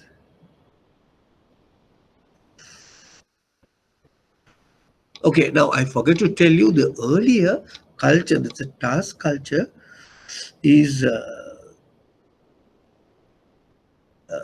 more ideal for present banking institute, right? The task culture, the contemporary bank institute or financial institution, right? Now here the person culture characteristics, there's no real culture, so very little central control. Suggestion is due to satisfy the individual. Example, these experts to get together and form this whole culture, right? And so there may be a example for this joint professionals. And also remember, it's very difficult to manage sometimes. So example I can quote here for this type of to some extent for CBU and to some extent for doctors association. Doctors association, very powerful. Maybe lawyers association, bar association, lawyer, very powerful organizations. Doctors association, very powerful organization, right? Okay, for an example. Right. So these are the four types of cultures developed by Charles Henry. What are these four cultures? We call them as power culture, role culture, task culture, and person culture. But different types of cultures other than these also developed by various people. Right? Now, example we call Deal Kennedy. Now, don't worry about much. I just tell you, Deal Kennedy in 1982 also they come up with some similar culture patterns or culture structures or culture type of cultures, and he took the base on the risk and the decision making power. He used the two factors, risk and the decision based on power. He identified organizations have different type of cultures. I just give an example only, right? Now, Deal Kennedy in 1982 onwards, organization must have like task and develop task culture like that. That is the most famous one. And this Deal Kennedy also identified another type of organizational cultures based on the risk and the decision making power. The two factors they take into account. So based on that, he identified four type of cultures. One is we call tough, tough guy macho. So in singular, they name it Murandu Kolla. We call Murandu Kolla. So that means so under this structure, organizations are taking high risk, high response to the changes in the organization. So this type of culture within organization we call tough guy macho, MACHO, or sometimes single we call Murandu Kolla Sanskruti, Aitharika Sanskruti, single, right? Second one, they talk about the less risk, but response to the changes are very high. That type of organization culture we call work hard, play hard. සිංහලෙන් කිව්වොත් මහන්සි වී වැඩ කරන හා සෙල්ලම් කරන කොල්ල. Right? That's what they talk. Third type of organization culture, they have identified take high risk, less response. Decision making is little less. That is what you call bet your company. That means සමාගම ඔට්ටුවට තබන කොල්ල. නැත්නම් bet your company. Right? Example, you can say company you involving in drug research, we put it as an example. Then another last one, we call them as process culture. Right? Process culture. Example is we have got a insurance company. Right? Less risk, less response. So that's for you to get an idea about.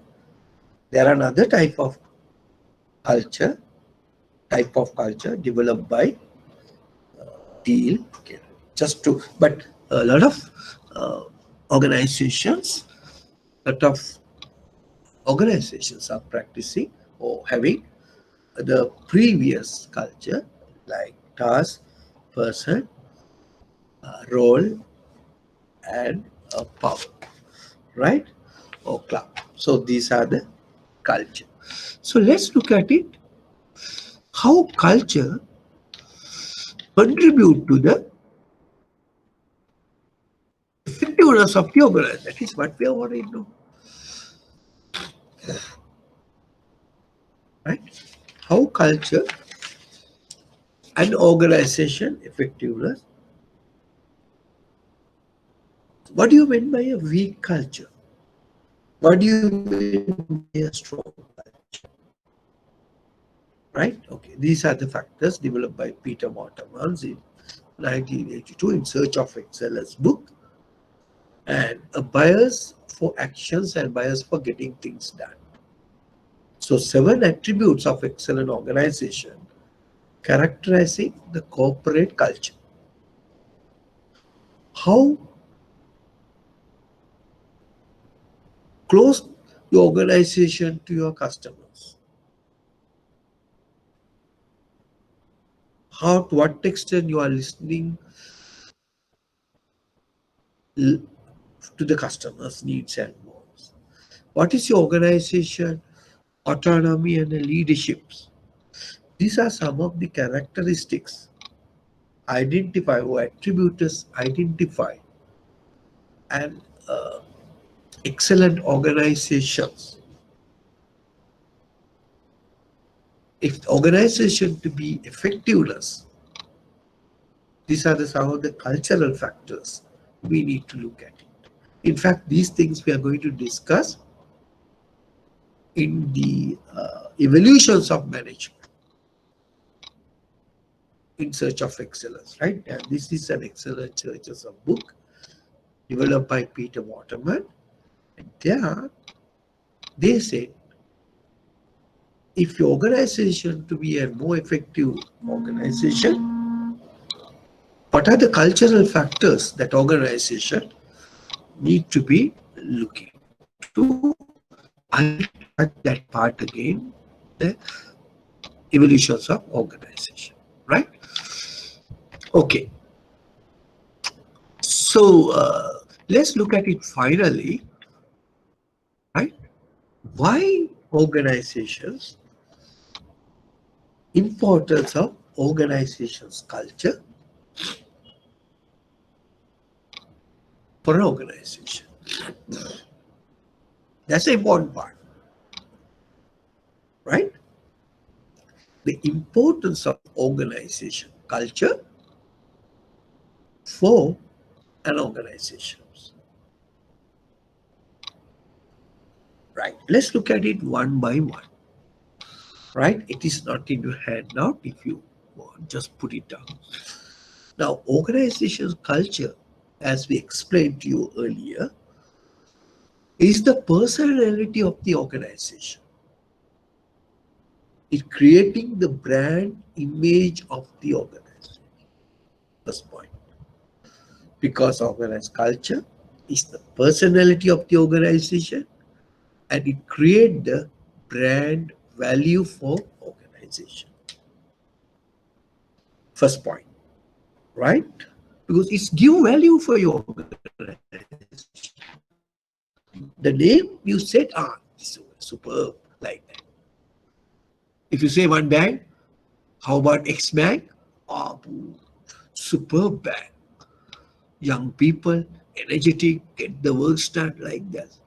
If you say Y bank, right? So culture is a personality of the organization, which create the image of the organization. Second, now culture, like mission, right? It directs employee behavior and bring all the employees, on a common platform. You know, the issue is when you are organization employees, they are coming from various backgrounds, right? You know, they come up with various backgrounds, with different schools, different religions, different behavior. But once you come to a particular organization, so you need to behave, you need to work in a different way. That will facilitate the organization's culture. And culture therefore decide the way the employees interact at their workplace. They tell you how to behave, how to work in an organization. So which avoids the employee conflicts, misunderstanding themselves, all these things. This is our culture, right? And also remember, Organization culture helps create competitive advantage, something better than your competitor. That competitive advantage. So therefore, remember, organization culture facilitate organization to create a competitive advantage. So that is something different. And also remember, organization culture motivate all the employees to fulfill their expectations. That is why I told you earlier, they set challenging objectives and goals.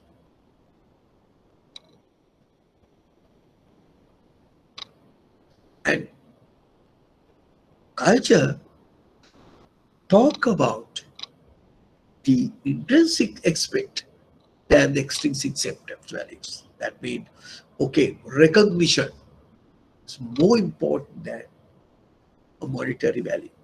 That is what you say, the culture. Working for that organization have a more privilege than working an organization which is not accepted by the general public, but you get higher salary. That's the intrinsic nature. So culture provides intrinsic value for an organization. And culture also acts as a control mechanism. How? Because culture, you have a code of ethics, code of conduct, the way you need to behave in the organization. If you are changed behaving, you may be punished. So to some extent, therefore, the work culture act as a control mechanism. And also, culture helps in creating leadership style and the structure for your organization. Whether it's a bureaucratic structure, whether it's a matrix structure, what is the type of leadership style you require, may decide by the culture of the organization. Right? Now, say for example, we discuss deep assumptions about the culture. We discuss about X and Y theory. We talk about X people in an organization. They don't work, they want initiative, they somebody want to supervise them, otherwise they don't work. But Y people, they are more innovative, they don't want supervision, they work themselves. So what is the type of leadership style these two people organizations need to have? For Y type of people, you may have but participative management leadership style. Whereas the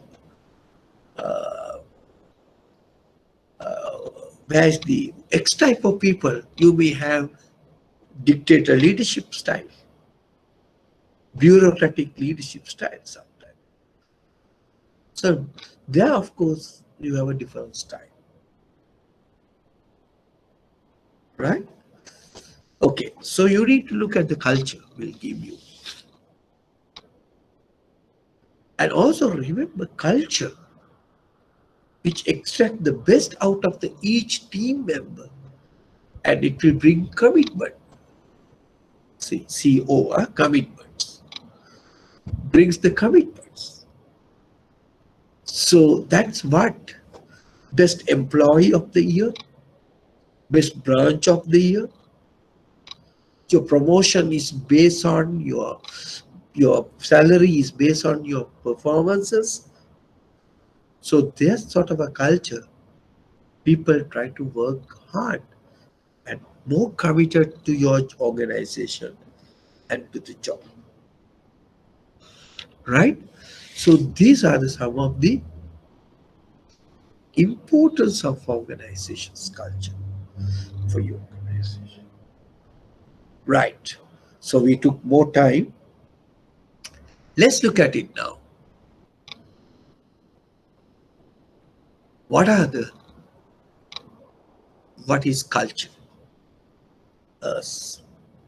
Right? Okay. I hope you understood that part. Right? Now, let's look at it. Culture. What is culture? Right? We discussed culture is a man-made environment, right? And it is shared by group of people which are not belong to a single party, right? It is a personality of an organization. And culture is comprised of assumptions, values, norms, and artifacts or physical or tangible signs. And then we discuss different levels of culture. We explain these comprise things. What do you mean by deepest levels of culture awareness? We took X and Y. We discuss about the value code of conduct. We discuss about the norms, how you need to behave in a group. We discuss about the artifacts, that is the signs, symbols, and things like that. And then we discuss about how culture is described or identified, learned by others. Some stories, some routines, some the way of doing that, Honda way or Toyota way, the rituals, special events, symbols like that, structure and things like that. Then we discuss what are the variables influence the culture, right? And then we discuss the how can you classify organization culture? What are the type of organization cultures? According to the Charles Hanby, they have identified four type of cultures joined in the organizations, and those are we call power culture, role culture, task culture, and the person's culture. And we discuss what are the characteristics of these cultures. If your organization show which culture, right? And we discuss as a club culture or the power culture, we call them as a web structure, concentrate on more on a center point, more on a friendly manner the work. Small organizations, they show a power culture. An example, we have quoted investment bank and things, and then we discuss the role culture, the typical divisional culture like marketing, finance, like that. Formal structure, rigid way of doing businesses, right? They concentrate on more on a position than a person. Then we move into the task culture, where the task culture is more important for our modern day banks. Ideal culture is the task culture, right? They're concentrating on task, job, or activity. They not look at the position, but they look at it, the knowledge about the people. Now you also like that, you like your boss to be a knowledgeable guy rather than a politically appointed or other. So you also learn from your boss. So you like to have a task culture, right? And then the last structure is we discuss about the person's culture, and that culture is based on concentrate on certain group of people, certain professionals like doctors, like lawyers, bankers, like that. So they concentrate on their job for benefit of the organizations and their members, like law association, lawyers associations, as doctors association. They are more powerful and also difficult to manage. So those are some of the examples. So another type of culture we discuss, developed by Deal and Kennedy, based on the risk and the decision making. Based on that, organizations divided into four type of cultures. But remember, the culture is therefore focus our attention on the human side of the organization, right? And therefore it's very important, right? And then finally we discuss why culture is an important for an organization. Why organization's culture important for organization? That is due to various reasons, like it will bring the personal identity, bring the image, it's a motivational tool, it's bring the competitiveness to the organization, right? And it bring the it reinforces the common belief, they give a direction, organization, everybody brings together, right? And it's support your performances, like that, many advantage we have discussed. Okay, so now the next one we are going to discuss is the culture, power. So we will take, after the break, we'll have a 20 minutes break. We will be back again around 11:20 and 11:20 and 11:25, somewhere around that.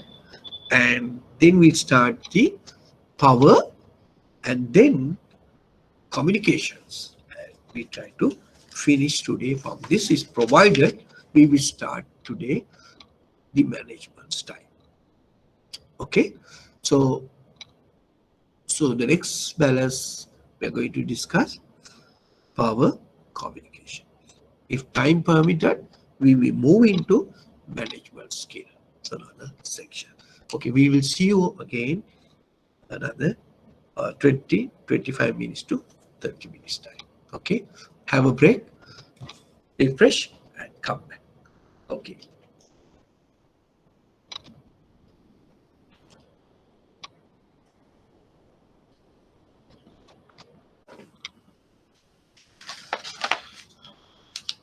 Right. So let me start again.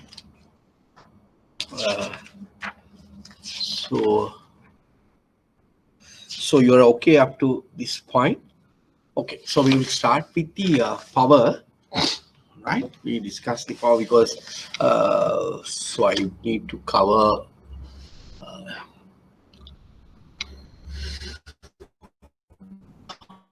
everything. So that is what I go a little slowly, right? So we'll discuss the importance of culture, right? And then we move into the authority and the power, another area of management, human. So we need to discuss what is authority and what is power. Right. Now, what do you think the power is more broader than authority, or authority is more broader than power? Right? What do you think? Now, if you put a power as a cycle like this, authority is, we say, a power is a set and the authority is a subset, right? Inside that one. So, authority is a subset of power. Okay? Right. Now, authority is the right inherent in a positions to make a job-related decision. Now, authority mean your positions will give you a decision-making power, right? Now, so authority, there may be a different type of um, power, and power is usually we'll talk about ability to bring some change in others. So power can be very briefly, very lightly can be defined. Power ability to bring some other some changes in others, and so then after that uh, he or she would perform the work as desired by you. So that is power. So that means a potential ability to influence others behavior. That is one Daft explained. So what do you mean by a power, right? Now, there is a relationship between authority, power, and influence, right? If you take this diagram, you noted that power facilitate to influence. Power facilitate influence and to change your or accomplish your organizational goals and objective, right? Now let's look at it again. What is authority? Now there are different types of authorities. Now say for an example, now line authority is the legal right inherent in a managerial position to give orders to your subordinates. Now, staff authority can be defined as a legal right to give advices to other managers or the authority of those managers who provide other managers with advice and services. Now, for very easy to understand, I'll give you a very simple meaning. Right now, say you are a HR manager. Say for an example, you are an HR manager.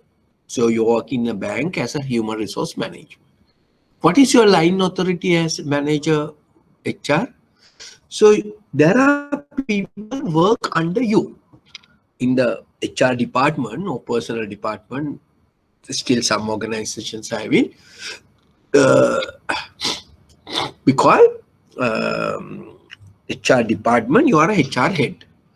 There are some people works under you like clerical staff, junior executives, senior executives like that.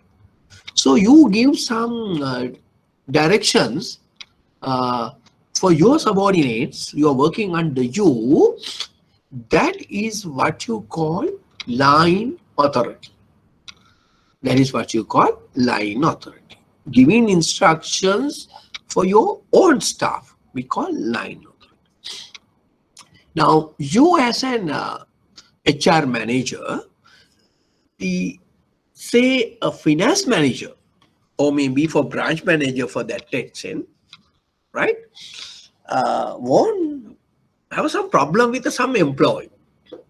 So a branch manager or maybe a finance manager who somebody is having some problem with his own staff. Say branch manager is having problem with his officer in the branch, right? So then now he won't come to office and he won't fight and not good terms with customers and all. What happened? He want to give some punishment or something. Now you can do, but there are something you need to get an advice from HR manager, right? Now HR manager will give you some advices as a branch manager how to handle that person. So that is what you call staff authority, because he used his HR position to give advice other managers or used his authority to give other managers some instructions or some advice. So that authority is called staff authority, right? I hope you understood the line authority and staff authority. The functional authority is the authority of staff managers to control the activities of other departments that are related to specific staff response. Same thing, but he is giving some advices, some functional level, right? So those what we call functional authority. I think now you understood what you mean by a line authority, staff authority, and functional authority, right? And so influence, basically, there are influence me now. Leaders with authority and power still need to be able to influence others. Now, just because of, now say for an example, now you have power. What power in the organization? You have a authority as a staff manager, right? Okay, so then you have power. That means you may have an expert power. You are expert in HR, right? And you have a power as an HR manager. You have a authority, right? That is your legitimate power. You have a legitimate power as your HR manager. And apart from that, you also have a authority as power as an expert power, because you are held very much knowledge about your HR degree and all about your subject matter. But still, you cannot convince your people, other people, or maybe your subordinate, or maybe your other guy to do as for your advice, right? So what is lacking? So that means you are difficult to influence the other guy to behave accordingly, even though you have authority and power, legitimate authority and expert power. So that you need. So influence, you need influence, right? So that's things. Okay, now let's look at it. Different type of powers. You will note that we will discuss different type of power, right? So in an organization, you may come across with uh, powers like this, right? Especially in the organization, you may come up with this power. You know, when you talk about this power, when you talk about over the years, right?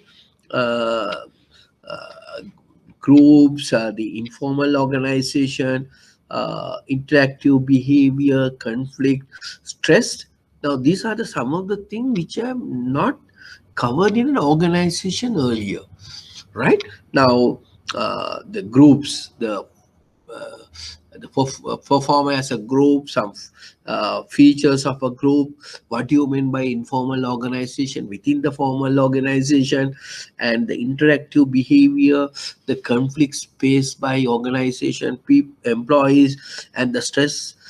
And these are the things, even though the new things in HR, in business organization behavior, um, pay attention, have given considerable attention as an important dynamics of organization behavior recently. But power and the politics not got the same attention like all other things, even though others are new, but they got adequate attention. But there are some missing in power and the political aspect of the organization. And if really look at this, that organizations are highly political and power is the game of the game. If the organizations are more political nature, power is the name of the game. So the major problems for most firms today, remember, the major problems of most firms today is not necessarily for forming an strategies. Now today we're talking about developing strategies, right? How to get the more profits, how to get the more business and things like that. That is everybody is fighting, right? Major problem for most firm today is not therefore necessarily formulating effective strategies, but the issue is comes is the implementing and evaluation of effective strategies, right? Implementing and executing these strategies are the play an important strategy. So now, if you really look at it, that obstacle of why so developed strategies cannot be implemented in the real life situation in an organization is issue is the power issue, right? So they have identified power play an important role of inhibiting the implementation of so-called like strategy to be implemented, right? So I gave you some understanding about what you mean by power in the organization's point of view. So, right, let me brief it again. So, conflicts of organizational conflicts, then stress of organization employees, informal aspects of the organization, groups and team aspect. Those are new things in the HR management. But lot of people recently pay more attention to that area and have come up with lot of theories and lot of practical solution. But one thing is missing in this discovery is power. Lot of people have not pay much attention to power and the issues, power related issues in the organization, right? And somebody told now it is easier, I mean very easy for, it is not a cumbersome to develop strategy, formulate strategy. But today the issue in is executing those strategies. Now once you go to the executing those strategies, power of employees play an important role, right? That is why today power becomes play an important role in today's human resource management, especially managing people in organization. Why? People have a different type sources of power, right? Uh, and the reason theory is called Pfeffer, Pfeffer, called Pfeffer, and he identified power in the organization behavioral context. Uh, Simply, he defined as a potential force and is more detailed and is his ability to person to influence the behavior of others. Now management we are going to discuss, we want to get the things done through others. Now how can you get the through done through others? Maybe use of his certain power. Now power is influence other people to change their behavior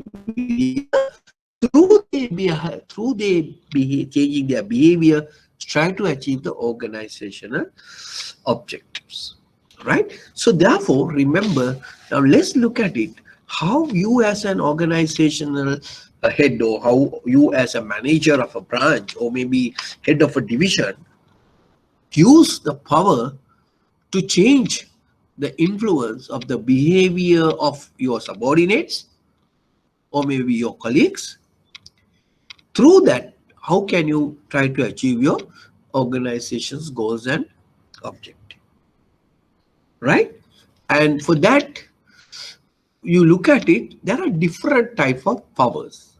Different type of powers we call remote power, cohesive power, legitimate power, and those are, we call them your positional powers.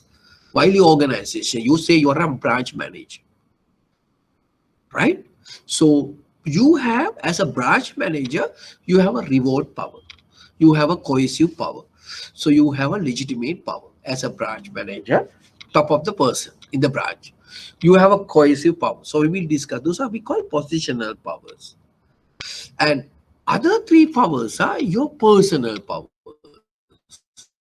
like expert power, referent power, information power are your personal powers. You as a manager, how can you use of these two powers, two type of powers, to influence your others to do the job? Right? That is why we need to understand. Now I am again telling you. Now these you have a different sources of power. So as a manager, you have a different source of power, and your subordinates also have a different type of powers, right? So you have a, basically we are going to discuss today is these are six type of powers, right? What are the six type of sources powers? Reward power, cohesive power, legitimate power, expert power, referent power, information power. Now you as a manager, so these three powers are coming for the first three powers like reward, cohesive, legitimate power you as a position, your organization as a branch manager. Now other three powers like expert, preferent, and information power, those are your personal powers. Now therefore, so what do you need to develop? You need to develop your personal power, right? Sometimes we call political power also there, right? Okay, now let's look at it. There are, apart from that, there are many other powers also, right? Now let's look at it. This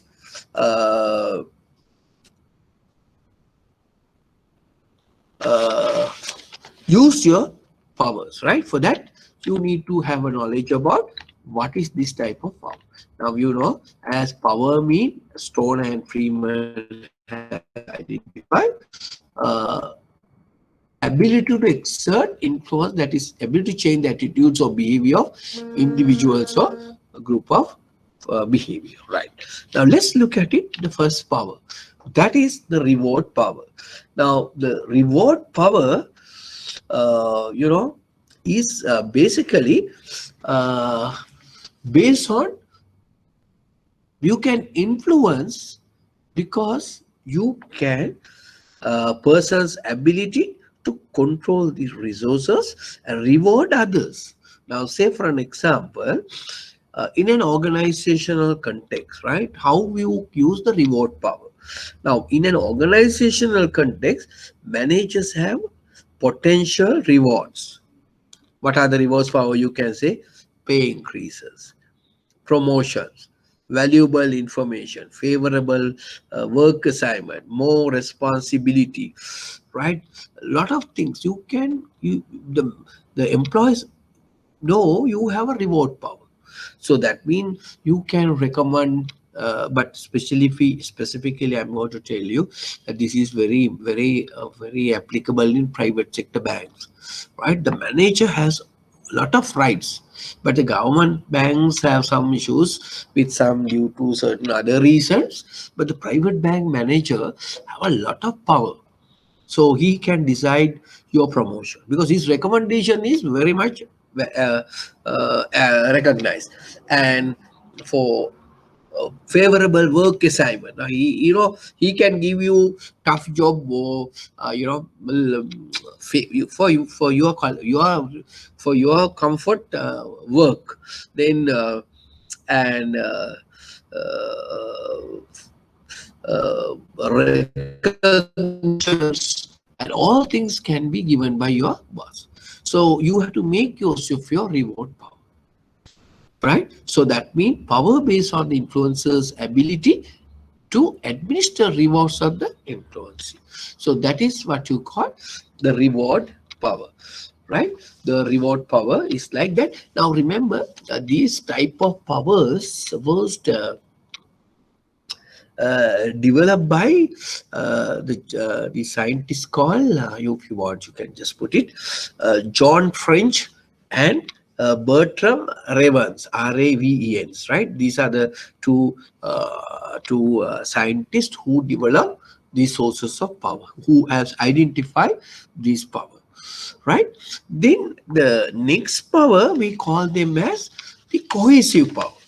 Now, cohesive power means uh, it's this power is basically depend on fear.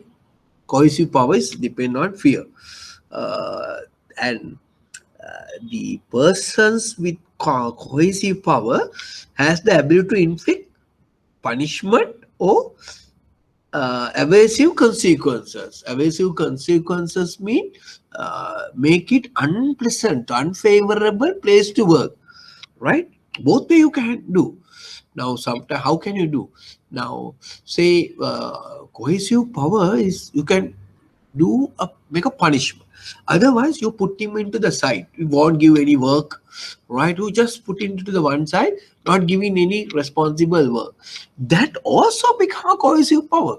So there are two types of punishment: physical punishment and mental punishment. This is a sort of a mental punishment, right? So you put him into the side, not giving any work, not giving any responsible task, you just work. So others are getting a lot of responsible work, and even for you ask for the take a leave, manager say okay, you can take any leave. So what do you mean by that? You are not recognized. So it's sort of a cohesive power.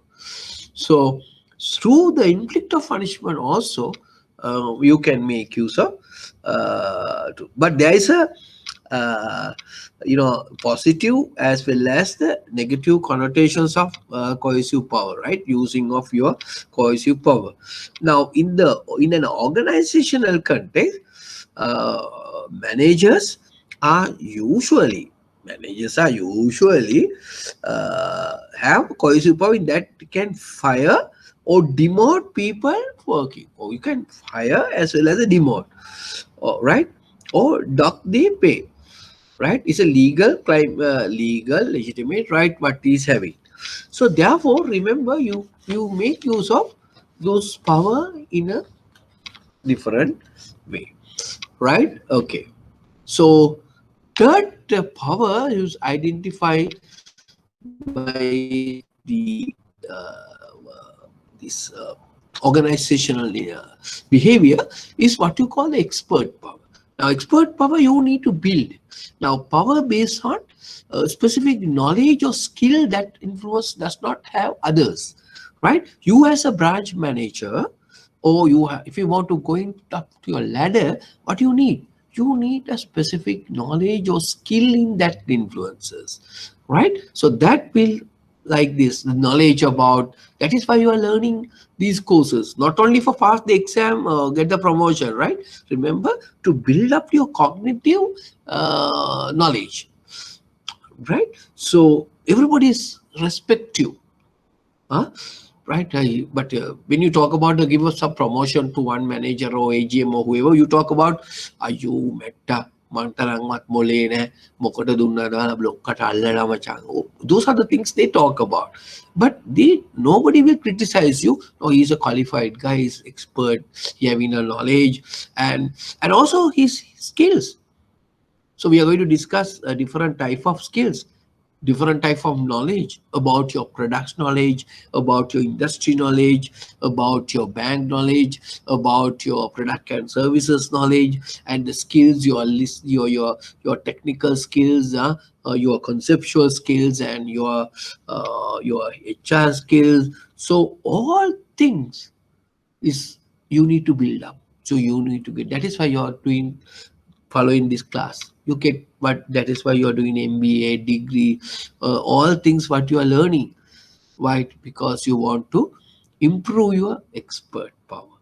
So it is very easy because everybody is like to work, employees like to work under a person who is knowledgeable, who can advise you, who can direct you. Because sometimes when you go for an interview, right? For not only for your organization, maybe within your organization or your other organization, at the interview panel, they will ask, "Who is your boss?" Then he said, "It's X is my boss," and there's a recognition factor. for you. Why? So they know who is that person. So person who you work under him also have some discipline. So there's a more chance for you to recruit to the organization, right? That is why we have preferred to have your boss always having your expert power, right? Okay. The next one is the referent power, or maybe sometime we call the charismatic power. So that means power based on the desire of the influencers to be identity of the influence. So what do you mean by the referent power mean? Uh, from the um, basically now specifically for example I can quote you, especially in the, for example, advertising field, right? Now in the advertising field, I will come to the banking example, but in the referent power is using in the advertising field heavily the provide testimonial advertisement, provide testimonial advertising. Now, so most of these organizations use some celebrities to sell their products. Now even banks are using certain charismatic power they are having, like Airangani Sera Singh, I don't know whether you remember. So she used for certain banks. Henry Jai Sena used by was no more, but used, and even Satish Chandra Edri Singh used by certain people. And also some cricketers used by certain people for banking products. They talk about my account is having this. Some mobile companies having used. Some supermarket having used some. Because, so that is now, for India is very, very, very famous for this referent power. Like Chanduka, like Dhoni, right? Even for, can you remember even Sri Lanka Sanat Jayasuri? Huh? So we use certain people, some testimonial advertising, we use some referent power, right? Okay, so some people's power to influence others. Mama Bone Hinda. Now even for soap in Sri Lanka, we are using this. But in the bank case, right? Now how the referent power is used in the bank scenario, right? Uh, because so people have some, it's called the charismatic power. So some people, you know, they like to work under him because of his charismatic power, the referent power, right? So these are the another issue. Then we have an information power, right? Now the information power means power based on the influencer's capacity to information power is based on the capacity to access the information for which the influence does not have an access. Now say, now you look at it like this. Now you as a branch manager, for an example, what is the recognitions you are getting from the head office, right? So that also like, because employees of the branch will like to get more information through you. That is your information power. So you have a very good contact with the organizations, you have a well accepted from the top management, and then you get more influence. Now say for classic example, now some people in the banks branch, they will talk about they're expecting some Christmas bonus. Now, say for an example, Christmas bonus. Now, now you are expecting, but you don't know under these circumstances whether you are getting a branch bank bonuses or not, Christmas bonus or whatever. Right now, just give you an example, right? So, so you like your boss to be become use this information power. Now, you know, your boss has a lot of contacts. So boss ask from boss say, yeah, the information I got from the head office, you are going to get 1 month bonus, something like that. So then you use your information power. your capacity to access information, right? What is happening? So that you can influence others to do work more hard and get the work done using your information power, right? So then the last power is authority power. That is the law, legitimate right you are getting from your position as a branch manager. Certain things you can use it, right? So what I want to highlight is there are different type of powers you need to understand, and that was developed by French and Ravan in a long time ago, maybe around 1960s. The cohesive power, as I explained to you, power basically that is based on the fear. Per person which cohesive power can make things difficult for you, people, or make it avoid getting angry. So reward power, as I explained to you, uh, that is the based on your ability to contribute. You can give specific benefits to reward for your promotion, your increments, like that. So the legitimate power, as I explained to you, the power you are getting because of your positions, because of your authority, because of your job uh, level of hierarchy. The expert power, as explained to you, influence based on the skills and knowledge you are having. And referent power is basically based on the person, a desirable resource person who try, like the person enjoy to work under you. Some girls also like to work under you because you are so so having some sort of a charismatic power. Okay, so we discuss how we may use it. Power for influence, change the behavior of others. Through that, how we are going to get the organization, achievement of the organizational objectives and goals. Right? Clear? Right. Now we discuss the second part. It's not so big part. What is power and what is authority and what is influence? What is the relationship between these three? So we discuss in length, right? So what are the relationship these three? So every manager or every person having different type of powers. So how you use, there are, apart from that, you have other powers like referent power. You may have what you call charismatic power, political power. You use having some politically affiliated to somebody, you make use of for your political to get the things done, right? So manager become also sometimes the political guy, also with some advantage, right? But when the other party comes and he's at a disadvantage, what is manager need to do? Change to the other party. Simple as that. That is what a lot of people are doing in the government, state banks. Change the power. And he also changed the party. Simple as that. Right. So we discuss about the reward power, cohesive power, legitimate power, expert power, referent power, and information power. Now, what manager? Positioning power, those are coming with your position as a manager. Reward, cohesive, legitimate, all power can come from your position. But certain power you need to build up, right? So you need to build up, right? So then these sources of power, you can influence the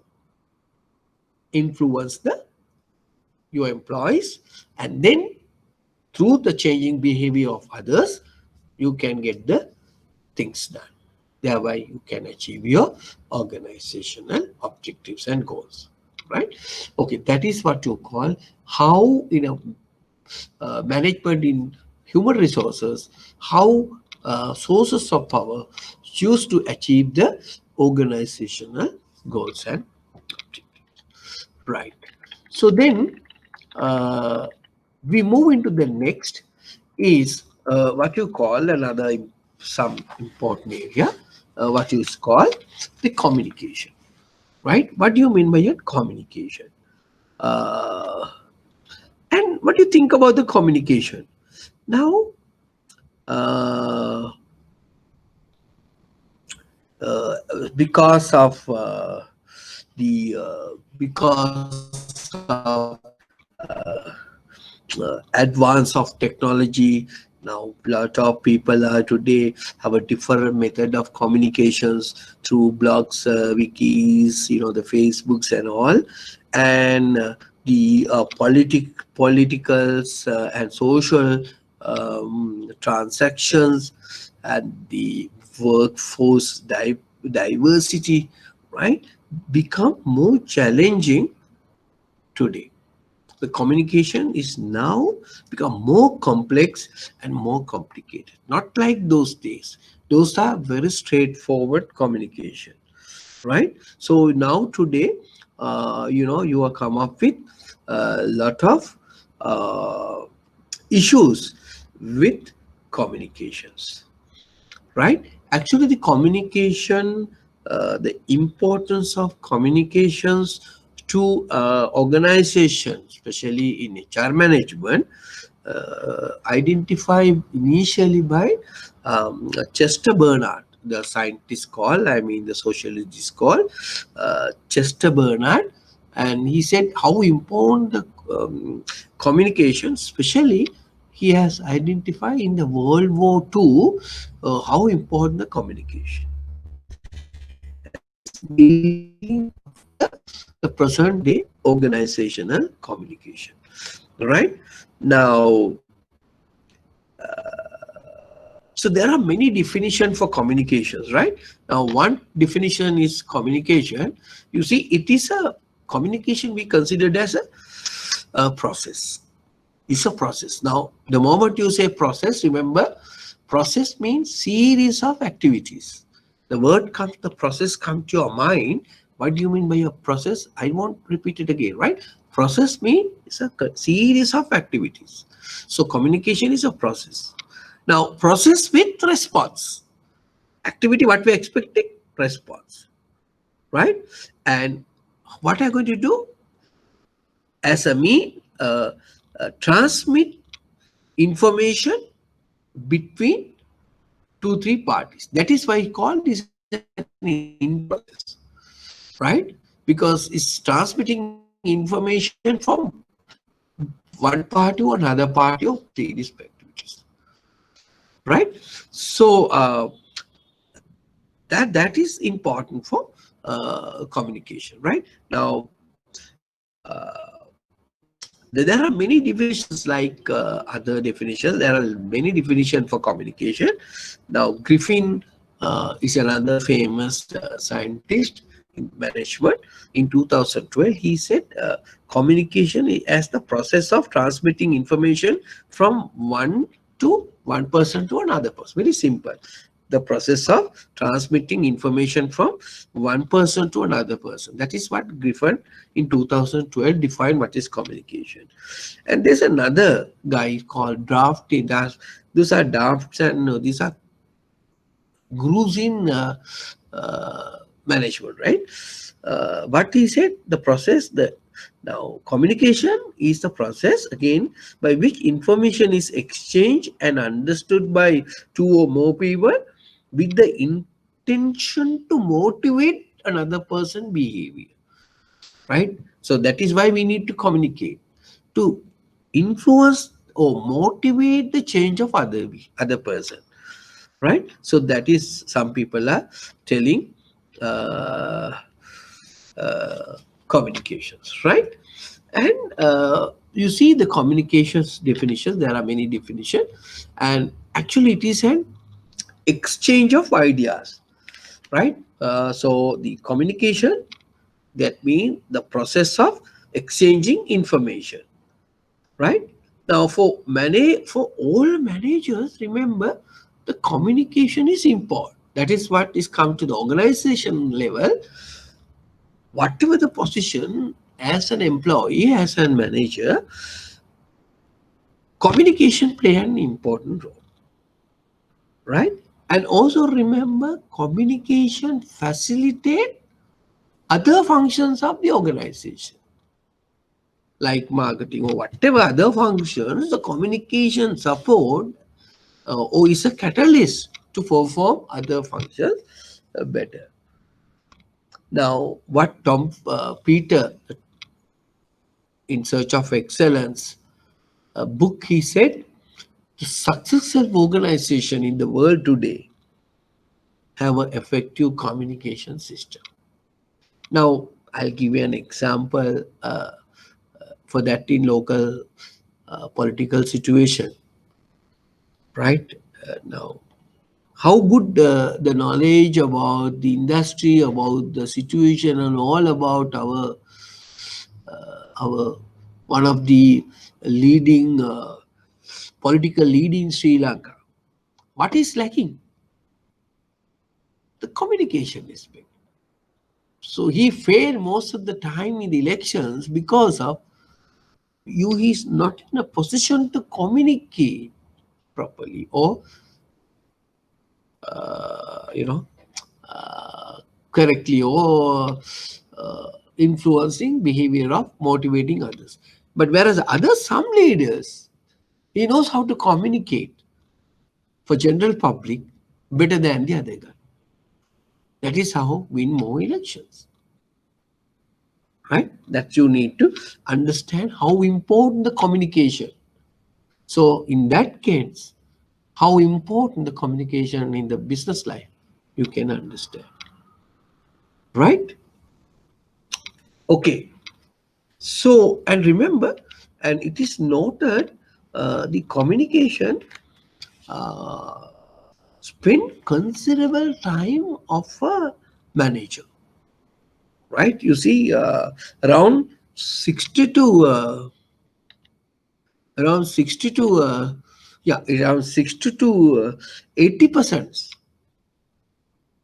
of the total time of a manager spent for communication. It was discovered through research. 60 to 80% of total time of any manager are spending for communication. So that is why communication is important. And also, it is required to perform a lot of managerial tasks. You need communications.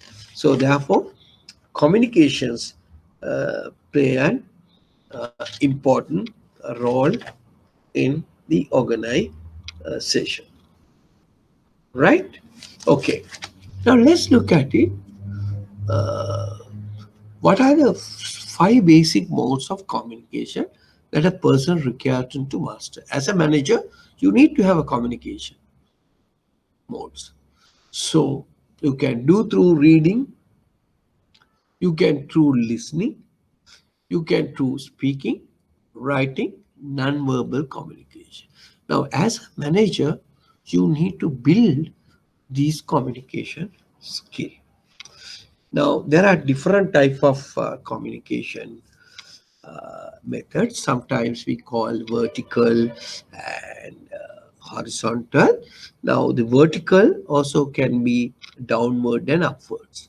Now, vertical, downward mean you need to communicate your organization's goals, strategies, right?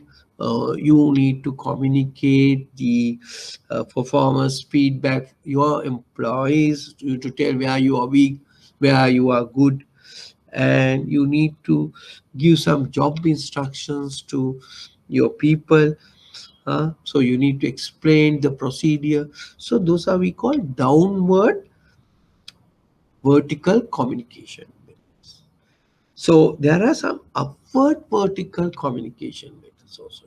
You need to get from the down about the problem, about the suggestions how to improve your organization activity, and you need to get performance reports from your employees, financial statement. So likewise, we call upward.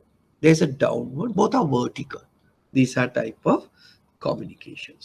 And there are some horizontal communication as well in the organization to interpret interpretations of certain problem solved. You need to have a horizontal communications.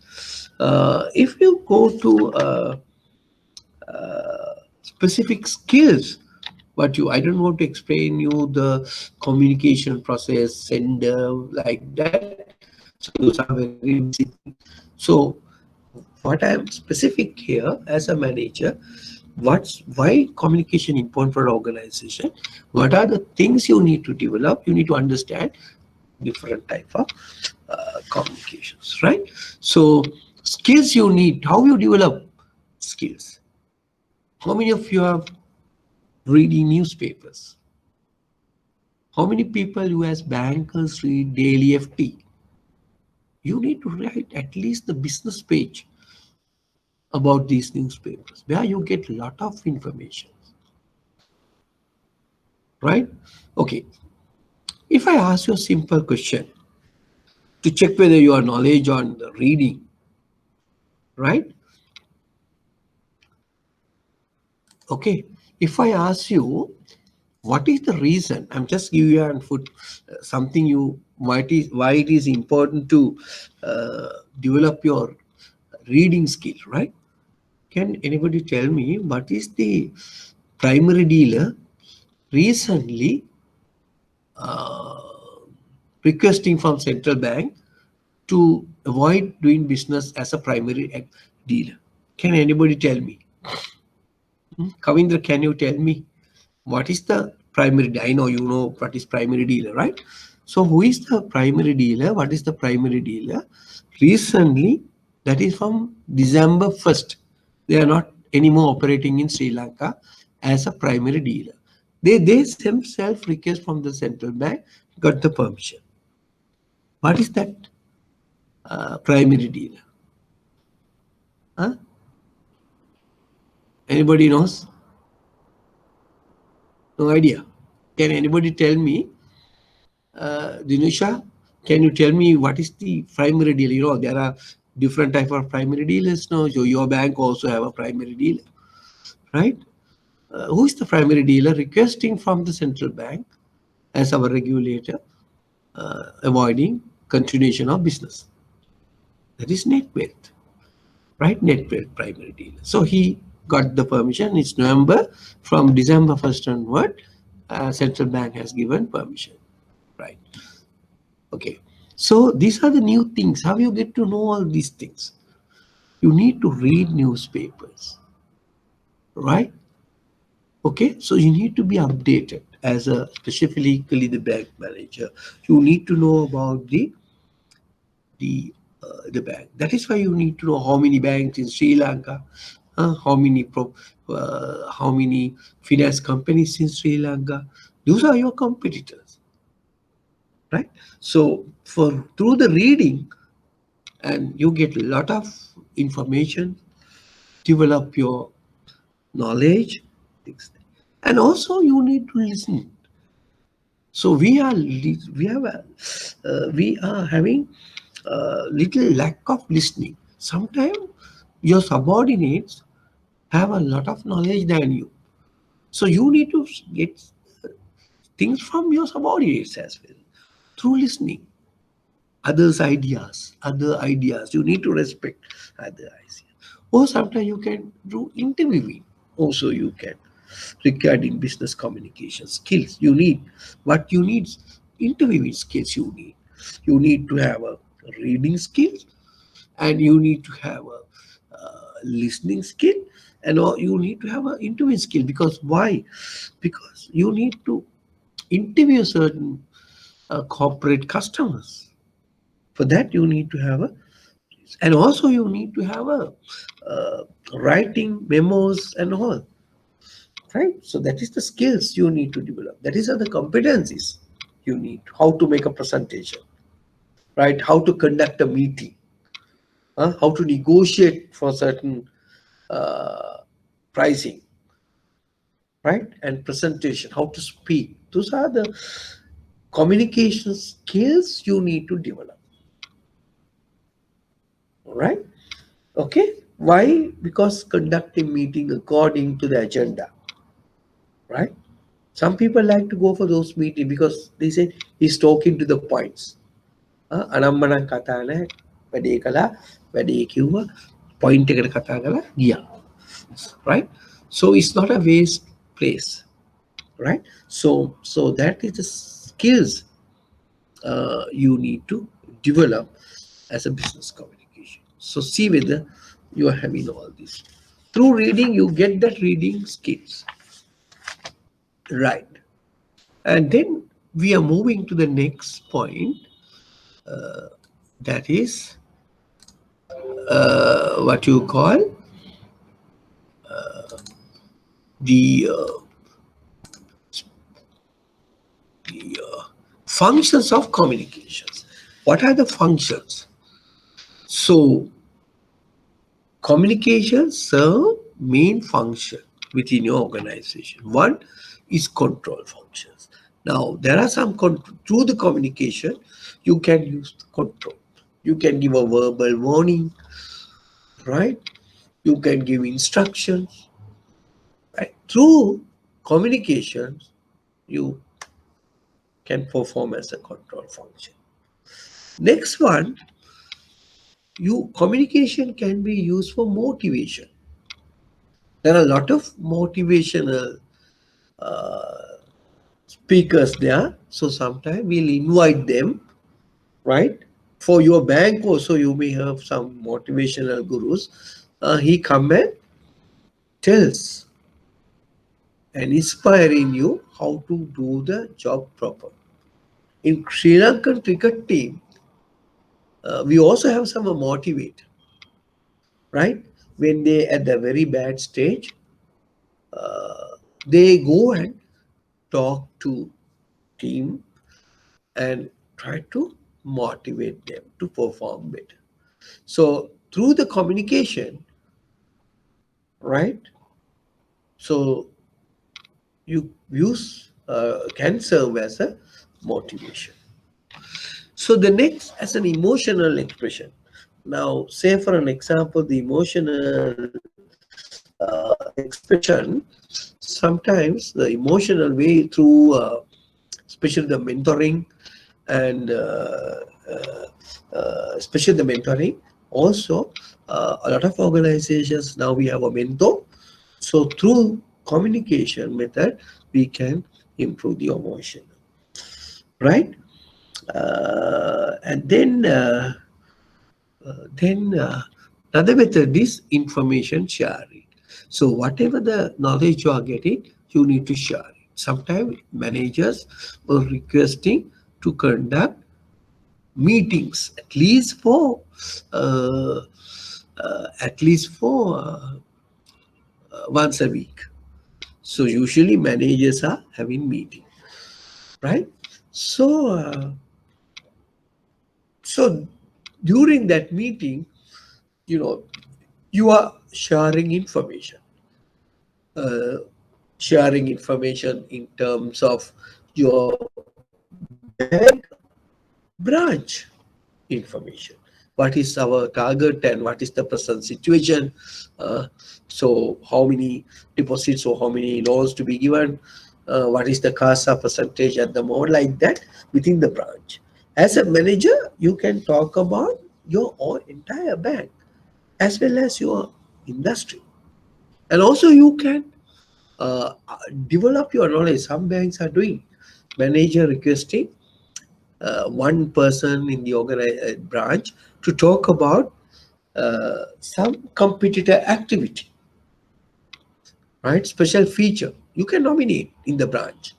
So you come and explain to your staff. I'll give you 5 minutes. What is the latest digital activity used by X bank? So he tried to investigate. You come and share his information. Somebody will talk about the product your bank is selling, how it differ from your competitors. So through that, so you developing the communication skill of others as well as you are sharing some information. So a lot of tactics can be used as a manager. Now, I can remember one of my friend is working at uh, in uh, in UK supermarket channel, right? Tesco, and their meeting is having every day around. Now, say for an example, the office is start at 8:30. For an example, 8:25 every day 8:25. So why they have in 8:25? They talk something. So therefore, it's also become a control mechanism. Every employee need to be there around 8:25. Then automatically the communication facilitate the control part, attendance, right? Okay, something like you need to look at. These are the new way of how communication can be used for various activities. And you noted that another important thing is where the managers is lacking, or a lot of people are lacking, listening and hearing. Now, merely responding to spoken words without really absorbing the contents of the message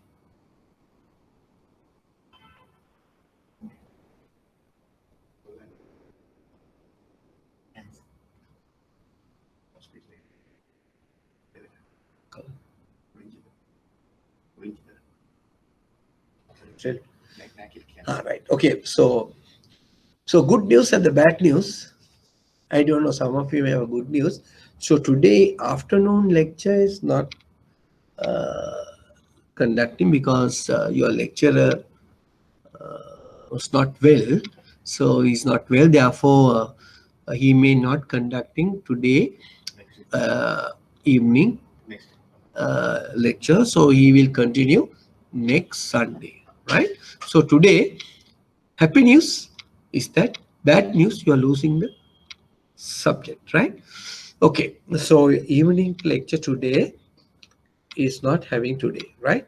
Your scheduled Sunday afternoon lecture is not there, so you can sleep. So next week it will continue, right? Okay.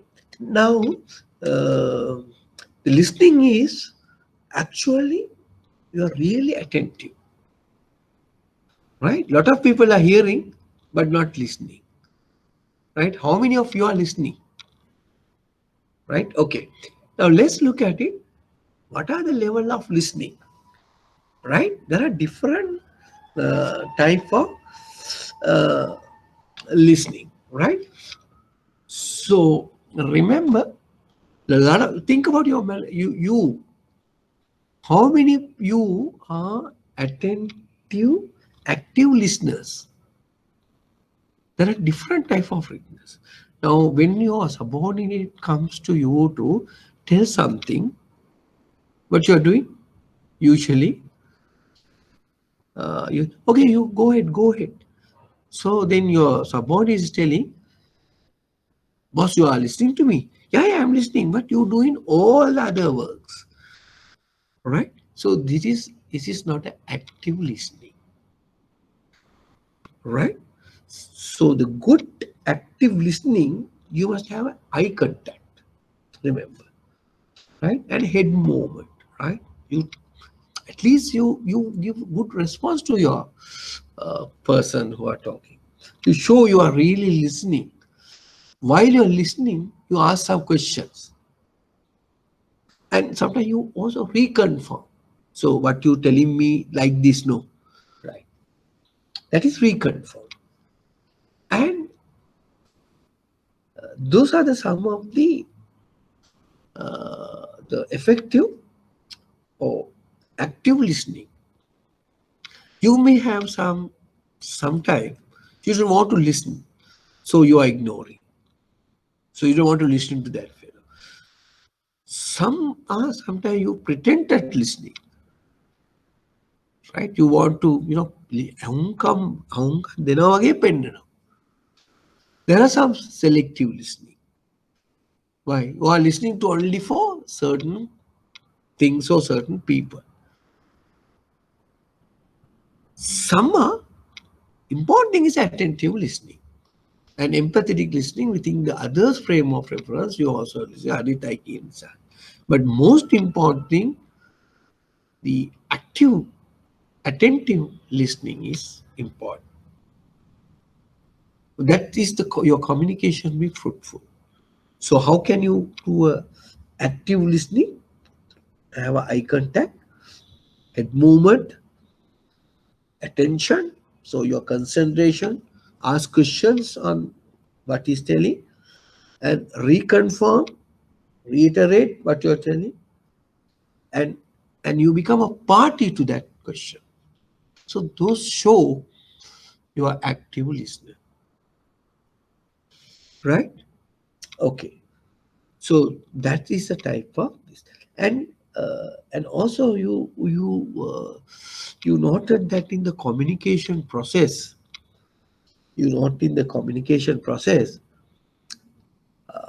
there may be a lot of issues through from sender. So your weaknesses, so your emotional influence, poor skills, you know, certain sender issues. Also, you have some receiver issues, right? So those things are not taking place. You don't have a better communication. That also you need to understand. So when you using the communication, so you need to use a good medium. Now, some textbooks talk about channel richness. We call channel richness. So what do you mean by a channel richness? It is referring to a capability of the medium of communication to transmit information individually, including its ability to handle different cues simultaneously, and ability to encourage feedback, ability to focus personally on the review. That means the channel richness mean, so when you're using a mode of communication, so that medium can be used for create ability to encourage to listening, right? Ability to feedback and ability to focus. So these are some of the things comes under when you're selecting a channel richness, when you're using a medium to communicate.